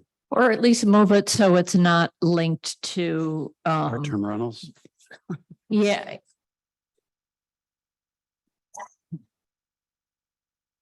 Yeah, and I can go either way on that. I mean, if we look, I think that's more of a, It's gonna be policy that's gonna be addressed by planning commission and then council. Okay, thank you. 12 through 17. Concerns, questions on any questions within any other topics within here? Well, I think number 13, it's already the fire department already determines the occupancy. so Ryan, do you know though, because I know this has come up in other meetings where people have suggested, setting aside what the fire department says, 2 people per bedroom, we should cap. It's not 2 people per bedroom. It's. But not apart from what the fire department says, if we came up with something new, people have said to me, what if we just had 2 people per bedroom? So a 4-bedroom house could have no more than 8 people. Is that possible? Yeah, I mean, your ordinance right now bases it on the local property maintenance code. I think there's actually been some interest from the fire department in simplifying it. So.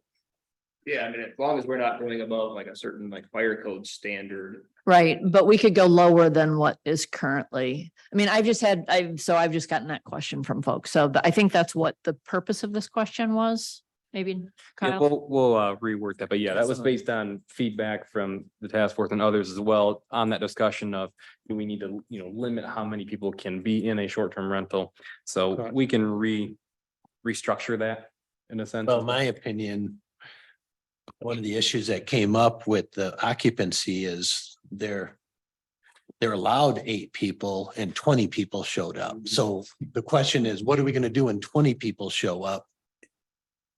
I think there's two issues. There's that, which is an enforcement issue, and then there's a question at large, which is regardless of the size of the house, should there be a statutory cap that's put in place so that we know one dwelling ever exceeds some threshold? And I thought that's where this question was trying to go. Maybe that's how it should be worded and more like that then. You could say cap that is stricter than the fire code cap or something like that. So that's the question, is we're not throwing out the fire code. We're acknowledging that the fire code's there.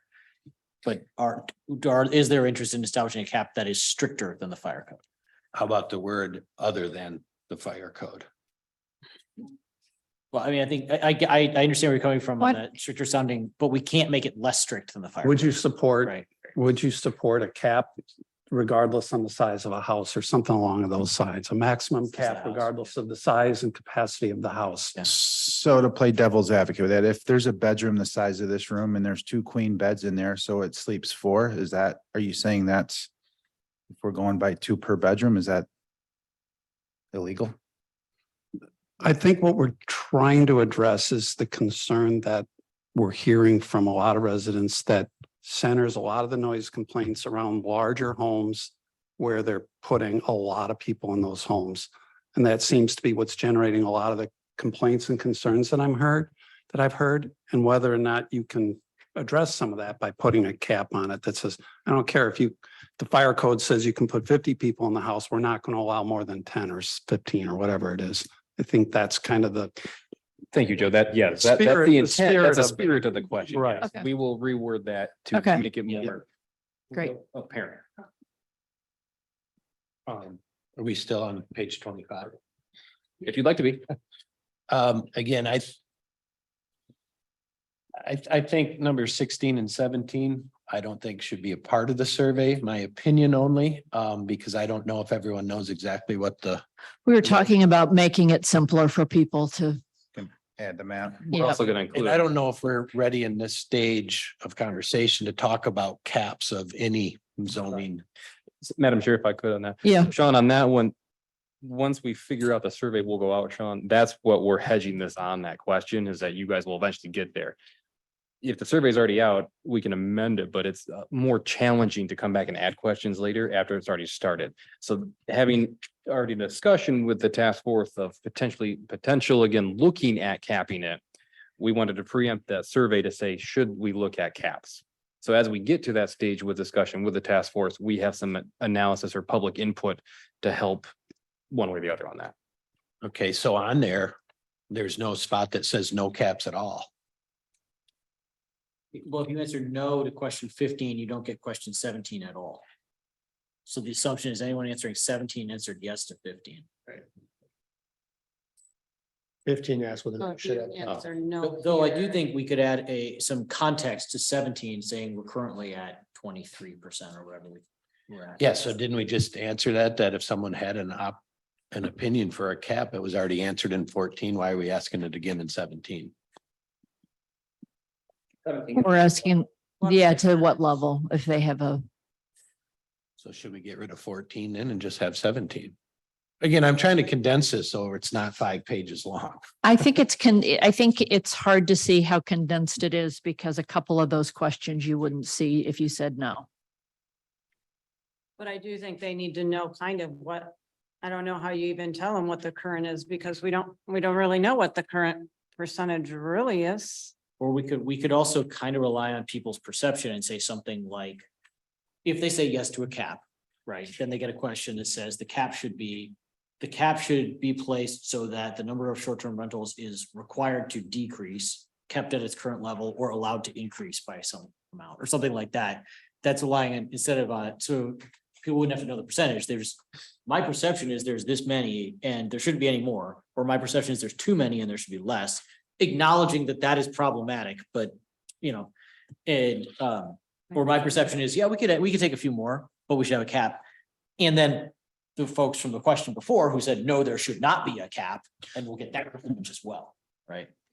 Yeah, I think if we can get a number that we feel comfortable with that we have, I don't see a downside to telling people that and then asking them. I mean, I think we do have to explore a cap. This is our opportunity to get feedback from the community on it. So I think we would be remiss in not being direct about that. And then just for the task force benefit as well, our team will probably most likely be able to rework this tomorrow on Monday. get it into Survey Monkey as a test only, so it will not be made to the public yet until it's authorized by the task force. But then we can ask Ryan to send it out to the task force so you guys as members can play around with it and see how this is structured out, how long it takes you, to see that if you answer yes or no to something, other questions appear or don't appear. So that's something we can work on over the next few days and then get it to you ahead of next meeting so you have time to digest that and how it operates within Survey Monkey. Great. That work for everybody? Yeah. Okay. Because I guess my only concern is if you get this thing out, our next meeting is July 20th. We want to give the public 2 to 3 weeks to answer the survey. We want to get the results, and we're supposed to be deliberating on our recommendations by the end of August to be able to present them in September. So just kind of keep in mind, time is of the essence. Yeah. So we're not going to get a perfect survey, but we do probably have an urgency. And I don't know if it needs, if we need to wait until the July 20th to sign off on it, or if we want to give the chair and other people the ability to sign off so that we can get it out before the July 20th meeting. I think that's a good point, Steve. And if people can take the Survey Monkey, they can provide feedback. We can use that to finalize it potentially and then get it out before the next meeting. How, Ryan, thoughts on that and others' thoughts on that? It's up to the task force. I mean, Is everybody comfortable doing that? Yeah. Okay, why don't we do that? I had one other suggestion. It gets to Sean's point, is an open-ended question at the end that people can answer or not, but maybe something along the lines of, are there other opportunities or concerns you'd like to share with the task force? And then that gives people. I don't know about question 18.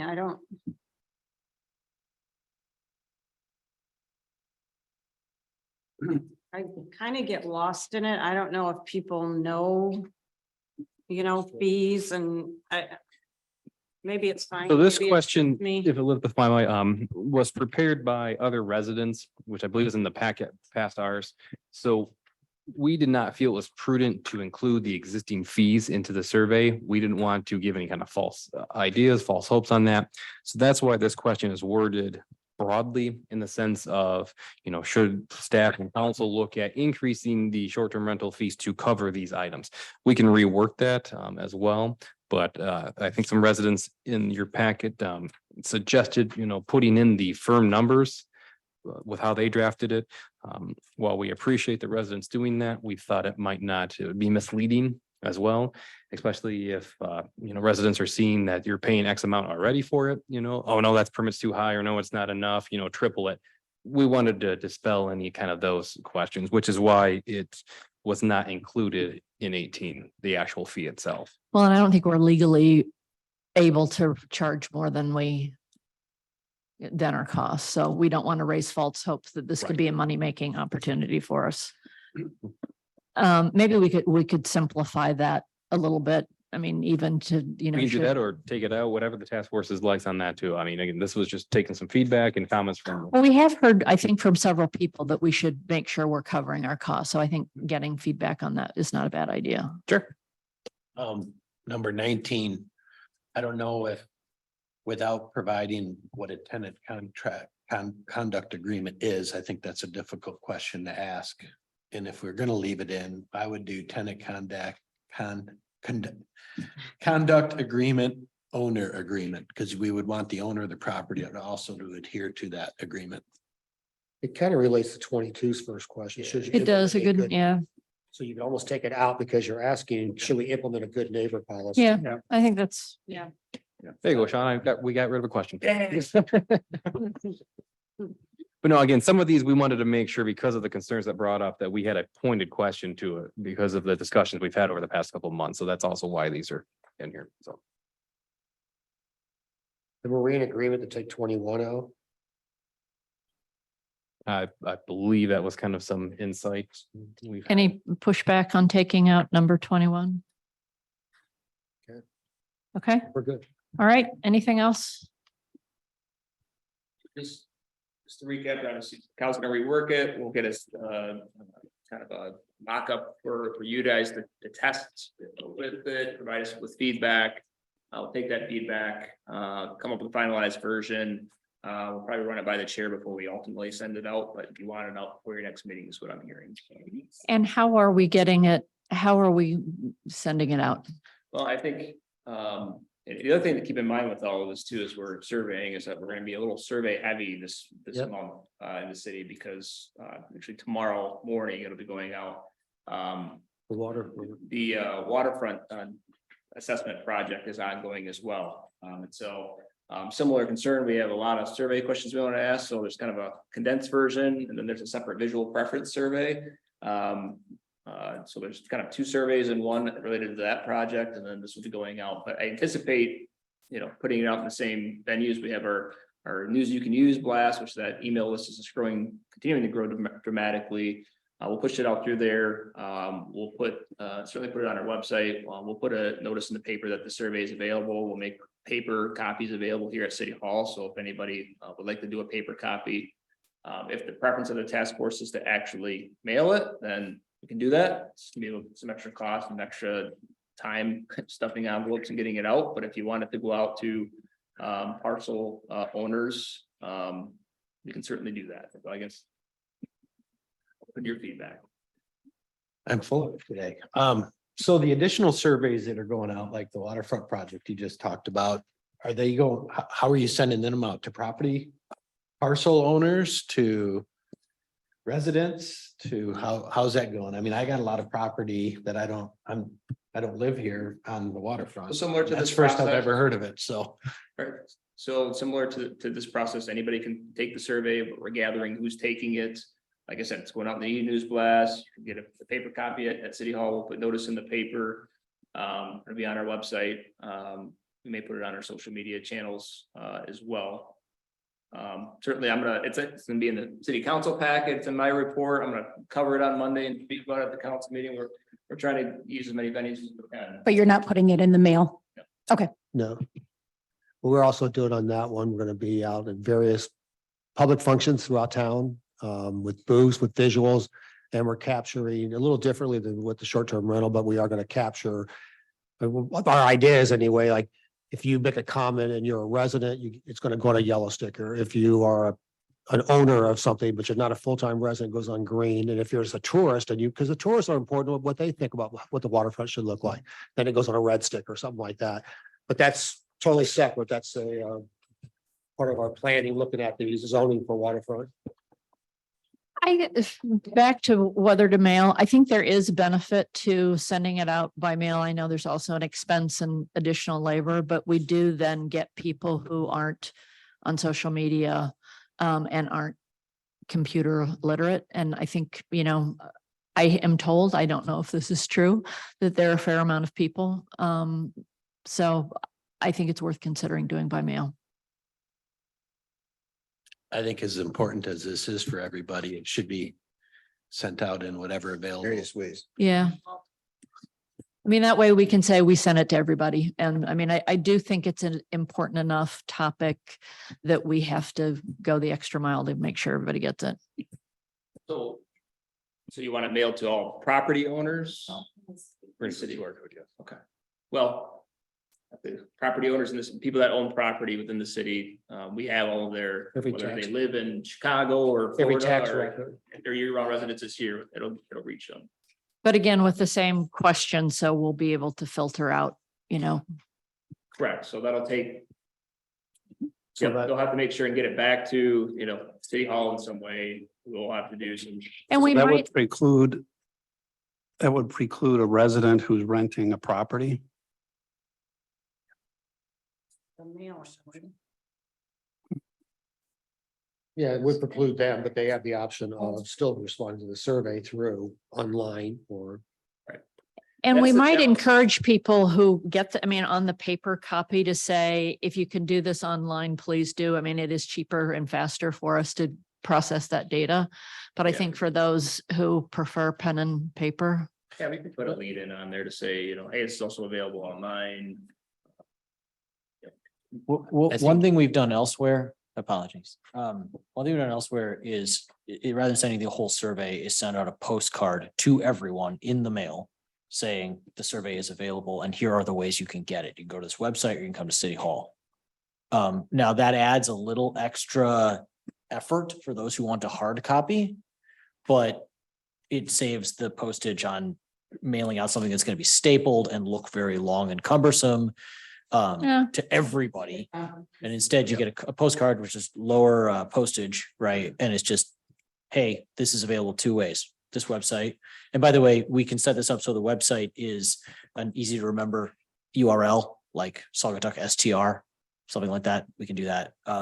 So that and we can do a QR code, which not everyone is literate in that either, but so we can, so there's a, we can, it's actually fairly common that we do this. It's like, hey, these are your options. Yep. Online, hard copy. If you want a hard copy, come to City Hall. That's where they are. We got a stack of them. I like that. Does that work for everybody? Yep. Cool. All right. Anything else on the survey? All right. Cool. That gets us to the second public comment and, Madam Chair, you still have a set town hall day, oh, right. My gosh. but we can move My, expeditiously on this one. yeah, okay, let's So go in for it. talking with the task force chair and staff, and because we know that we do have a timeline coming up with this, we have recommended to host the town hall the last week of July to coincide when the survey goes out. Have this before our first meeting in August. So we wanted to get the task force feedback on that as well. And then I believe, Holly, you were looking at contact info for Ryan, because Yeah, so the next question was kind of what specific date that week and then location, right? Right. Just having we need a larger venue to hold this, so I think we were looking at the 25th, Tuesday, July 25th. City council's on the 24th. Remember what the issue was with the 26th. Wicks Park, I think, or, Yeah, we worried about. of looking at music, in the yeah, park. music and park. And then you're welcome to have it on the 27th, but I'll be out of town. No, it's too close to Venetian. Exactly, that was the other issue, that was getting close to Venetian too, so we discussed July 25th, if that worked for the task force.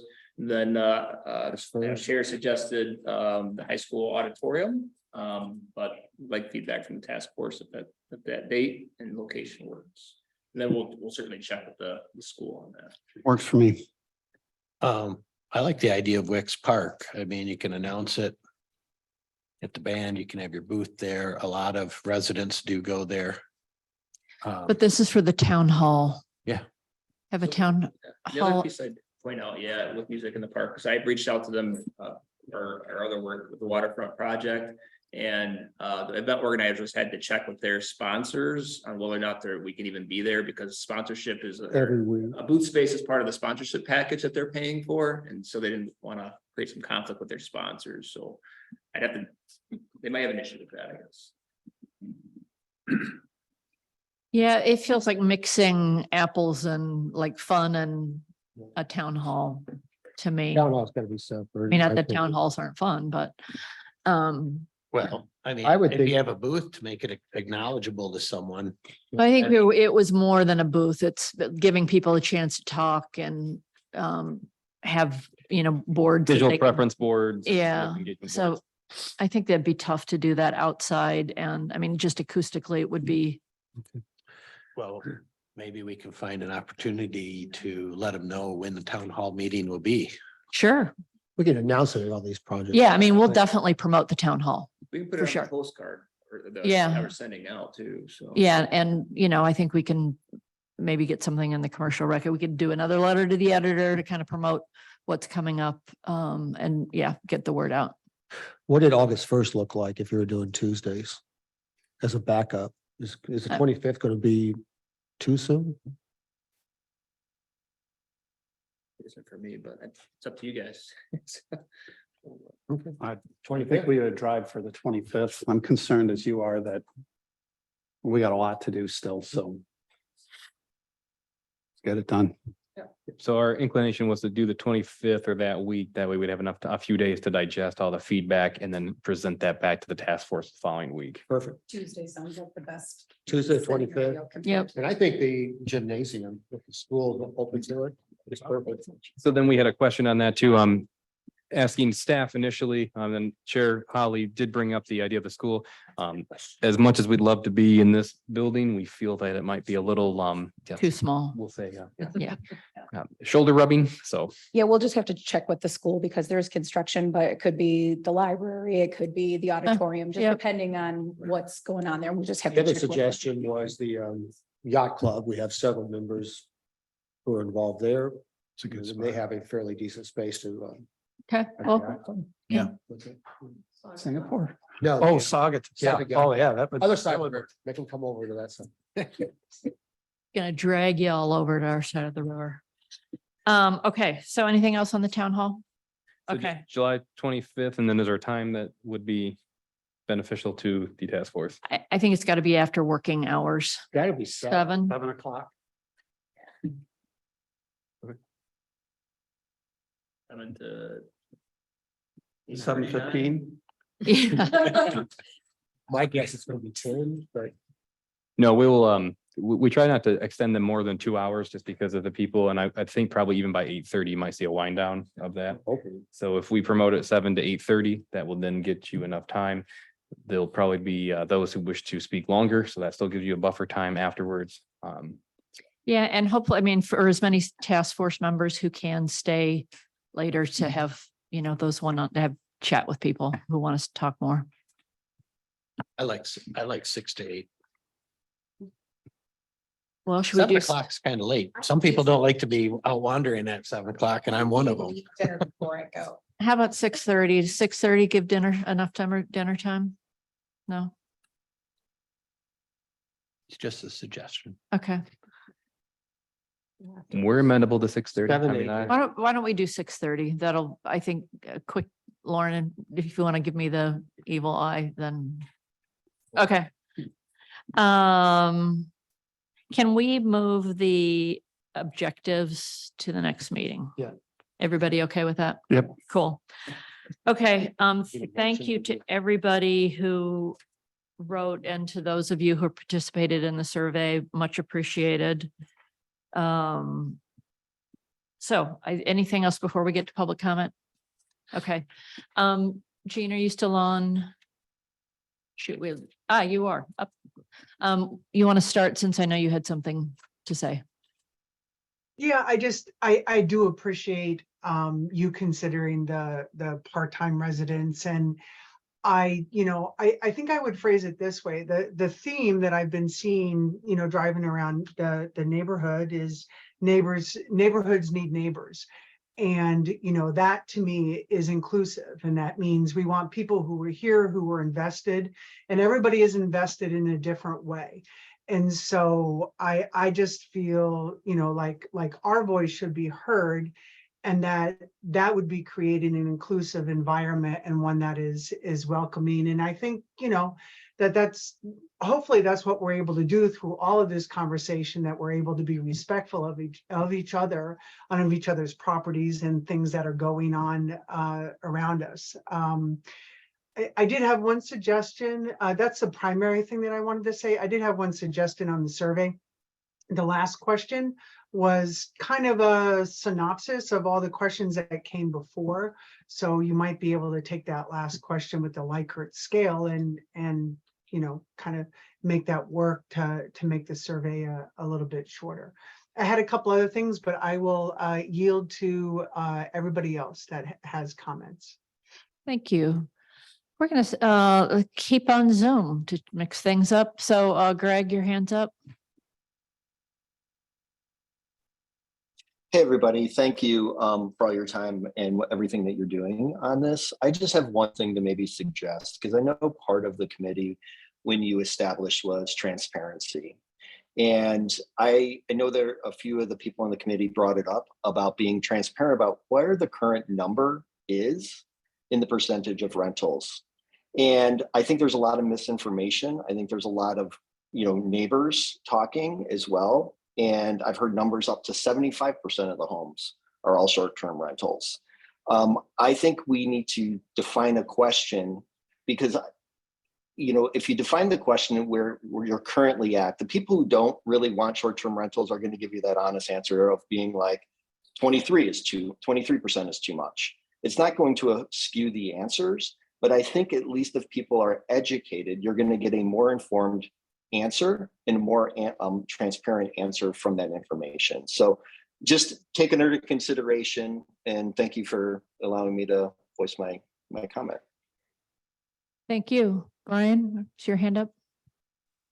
Yes, so I just wanted to thank everyone for the thoughtful discussion around the survey itself. I think that there's a definite eye for improvement, and a lot of the suggestions today I think will make it a lot better, and we'll get better responses, better response rates. In fact, the one thing I did question and want to know, and maybe this is completely handled and just isn't apparent in looking at it, but is there any means of validation for the response to this survey? I mean, in our current climate, I just don't want to get into a situation where there's accusations of ballot stuffing or whatnot. So if people were able to, in some way, shape, or form, either indicate their address, indicate their, if they are a business owner, what's the name of their business, parcel number. I don't know what the answer is, but I just would hate to see, especially if there are some, bad actor corporate investors out there that start blasting this out to, maybe get a little bit of a skewed response for some of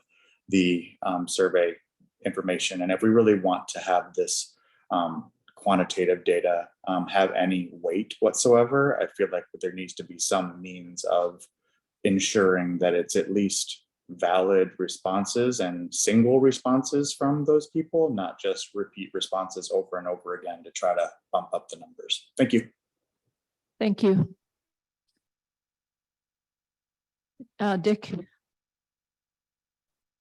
Yes, I just wanted to mention that I had a discussion with you, Madam Chair, about, you had asked me about my opinions about the different issues of short-term rentals.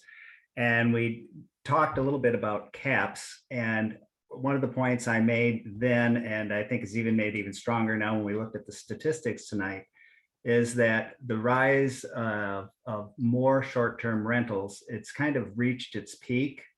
And I think naturally by attrition, we're going to see it being lesser profitable for people to keep opening more and more and more. There's going to be there is a saturation to it. And I think we've reached that saturation here in town. And I think naturally we're going to see less and less short-term rentals because they just won't make economic sense for people. And I think there was one of the commenters who had said, well, gee, what's going to happen to those houses? Well, those houses will come back on the market and they'll be available for either second homeowners or primary homeowners. So I think to just say, gee, what should the number of caps be? I'm going to talk about free market here and just say, I don't believe there should be a cap at all. I think the problem is going to actually solve itself. So I just wanted to get that point out there. Thanks. Thanks. Anybody else on Zoom? All right, in the room, anybody? Go ahead.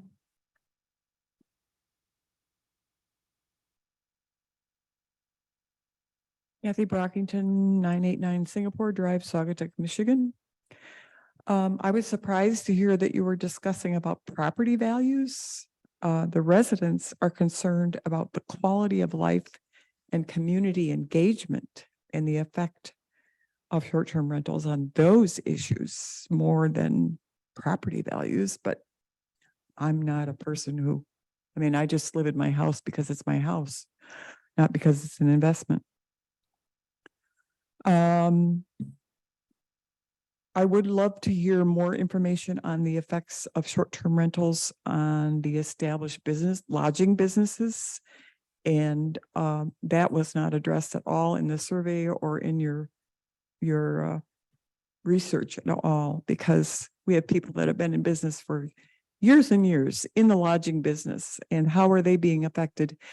Because they are basic businesses in our community that provide quality of life and community engagement by virtue of living here with and operating their businesses. So what has been the economic effect on that portion of our community? Also, why not consider a certificate for each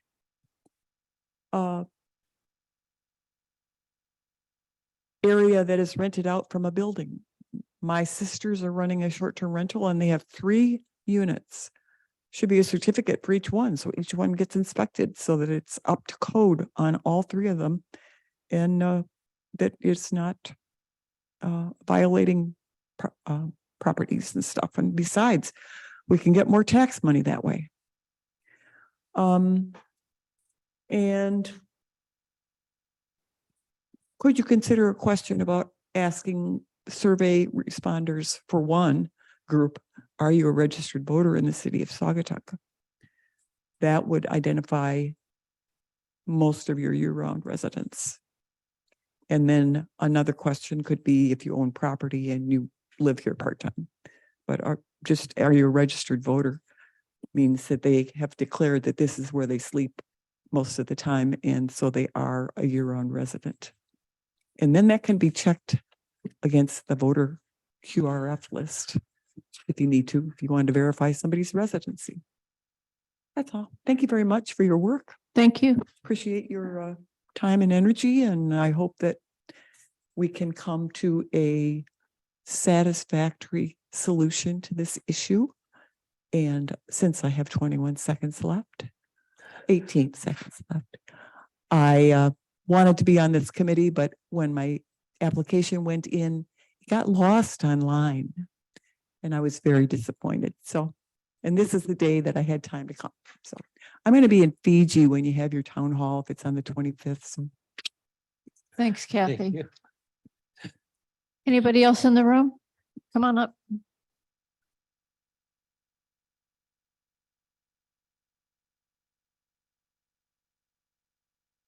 Yeah, my name is Gary Kemp, 1022 Holland Street. I was here at the last meeting and did indicate I own a couple of rentals, live here in the city year round on Holland Street as well. And have been associated, owned a B&B in town and have owned cottages for quite a while and managed cottages for other people. But I wanted to support what was said by the gentleman over here about my feeling of this questionnaire is that it is very, very negatively oriented, and you're going to get a lot of very, very negatively oriented responses. People always ask, people can always identify a lot more negatives about any issue than they ever can positives. And this questionnaire is so slanted towards negatives and not positives. It really concerns me. I think you really could do a lot more to talk about the opportunities, and are people really aware of the impact of on the economy, of the impact on their taxes, on the impact of their home values for their own retirements and their own economic well-being. This doesn't do any of that. This just asks people to complain about noise, this, that, and the other in a very negative manner. And that really does concern me. The only questions, like was said, were really 4, 5, and 6 are the only ones that even touch on anything to do with positive about owning or operating or the impact of short-term rentals. So that does concern me a lot, and I think you really should spend more time on trying to do something about that.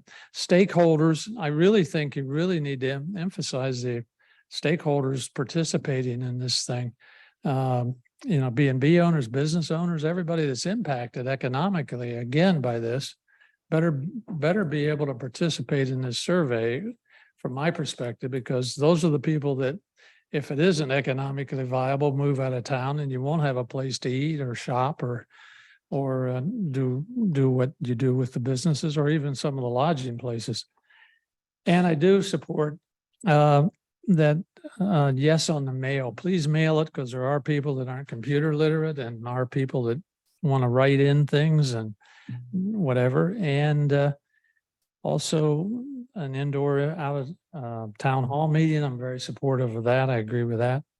And also an area for other thoughts or people just to iterate verbally what they believe about the issue for transparency. So those are my thoughts. So hopefully we can keep it positive and make sure everybody really understands all the implications, not just a way to complain about parking and trash and stuff of that nature, and clamp down more on those of us who use this and provides our own basis for a lifestyle.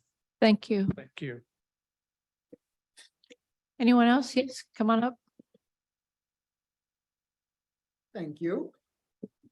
So hello, everybody. My name's Tyler Auks, and I'm here today on behalf of Michigan State University Extension and the Michigan Sea Grant Program. So address for me is going to be 801 Hazen Street, Suite D in Paw Paw.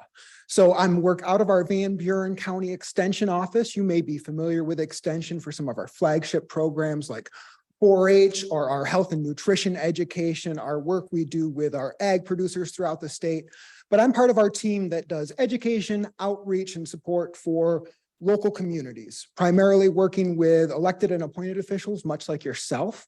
My team works a lot in land use issues, so kind of related to what's been talked about here today, but part of my role at MSU Extension as I serve Southwest Michigan, including Saugatuck, is to just be out in the community and know what the issues are, what communities are facing, so that I can bring that back to the university and just be resources through our training programs that we offer. So wanted to come say thank you for inviting me to your meeting. I always like coming out, seeing what different communities are doing, seeing how you handle things. It helps my teaching. And while I'm here, just wanted to talk a little bit about my role at Extension and what I do. So like I said, it's that education outreach, elected appointed officials, primarily around land use, also some good governance, tourism, strategic planning, facilitation, that sort of suite of programs. Our big thing we do is called Citizen Planner. It's a 18-hour education for Planning Commission, Zoning Board of Appeals members, community leaders, residents, that gives you everything about planning and zoning here in Michigan. So we actually have an upcoming Citizen Planner, I'll call it close to here, happening up in Ottawa County in West Olive beginning in September. Registrations are open for that. So if you are interested in more training or know anybody who would, please look for that Citizen Planner, Ottawa County. Other interesting things that we have coming up. I'm part of a team that does Fiscally Ready Communities. This is a partnership with Michigan Treasury that does free 1-hour webinars. I think maybe they're an hour and a half, where we go through some sort of big concepts from MSU Extension about fiscal responsibility, fiscal sustainability in governments, and then turn it over to our friends at Treasury to get into the nitty-gritty of state statutes and policies around that. So we have one of those coming up on September 11th, all about fines, purchasing, and receipting. It's a new program we're rolling out this year. And then we also do ongoing hot topics webinars around land use, and we call them our Master Citizen Planner webinar series. So these are 6 webinars throughout the year on big issues. Our most recent one was a review of local regulation of mining in Michigan. We're on our summer vacation with that series, but it will come back on September 21st. That's a Thursday night. And we'll be talking about hazard mitigation plans, saving lives one plan at a time, and the important role that those can have for communities. The last program I want to talk about briefly is an email one, self-paced, 5 lessons delivered right to your inbox, all about Michigan shoreline planning and zoning from our friends at Michigan Sea Grant. So that's available online for free. You just sign up, boom, delivered right to your inbox. But Extension is a resource here for y'all. Just wanted to come say hi. Thank you. Appreciate it. We have 4 citizen planners here at least. Well, probably you guys too. And Ryan is a master citizen planner. So, well, there you go. Yeah, I loved citizen planning. So it was a great class. Thanks. Nice to meet you. Anybody else in the room? Hi, Nancy Kimball, still at 550 Spruce Street. I just was a little bit curious as we went through the agenda. Number 6 was communication correspondence, and there wasn't any recognition of that I. Oh, She said, I did. Did you say it? I'm sorry. I thanked you and thanked you especially for the survey questions. Okay, and I just, yeah, I was just curious about that, and I thought that I would also mention that we felt this group, the group that our names are listed, we felt strongly enough about it. We wanted to make sure that we got our comments in before the survey questions were decided. And then we said, hey, what about this? You know, you're never quite as effective. The other thing that we all agreed on was that we thought it should be local residents only. I've heard the discussion and I can see both sides, but I do want to echo other comments that have been made about making sure we verify that the responses are actually who they say they are, because I am also afraid about the ballot stuffing. Sorry. Great. Thank you, Nancy. And again, thanks to everybody who participated in that communication. We appreciate it. Anyone else? Anything else? All right. Any Madam Chair, parting? I do have a question for the task force. I know I talked to Ryan yesterday about this. In the past, we had moved the second meeting in July to a later date. Right. My question to the task force in. Or later speaking with- hour. Yeah, later hour. Yep. Speaking with Ryan yesterday and then knowing that we have a town hall coming up, is that still the wish of the task force to move the next meeting to the later hour, or are we looking to keep it at the 3 to 5? I wanted to ask the task force their insight on that. So the next meeting being on the 20th. Yes. People's thoughts? I cannot make the evening time if that's the case. But don't. Anybody else pros, cons? I can keep it 3 to 5 or 5 to 7, whatever the majority can make. And we're having a town hall the following Tuesday, so. Yeah, I mean, that works for me. If anyone feels like we're short shrifting. If by doing that, So keep it, what, 3 to 5? keep it 3 3 to to 5. 5. Thank you, Metro. I wanted to just get clarity on that one. I know that we, last month had talked about. Yeah, shifting no, time thank frames. you. I wanted to Yep. ask. Thanks. Anything else? All right, and any final thoughts from task force members? All right. Well, thank you, everybody. Do a motion to adjourn. Yeah, did you just move that? What's that? Is that what you What- want to do? Yeah, I'll make a motion to adjourn. Second. all in favor? Aye. Aye. Thanks, everybody.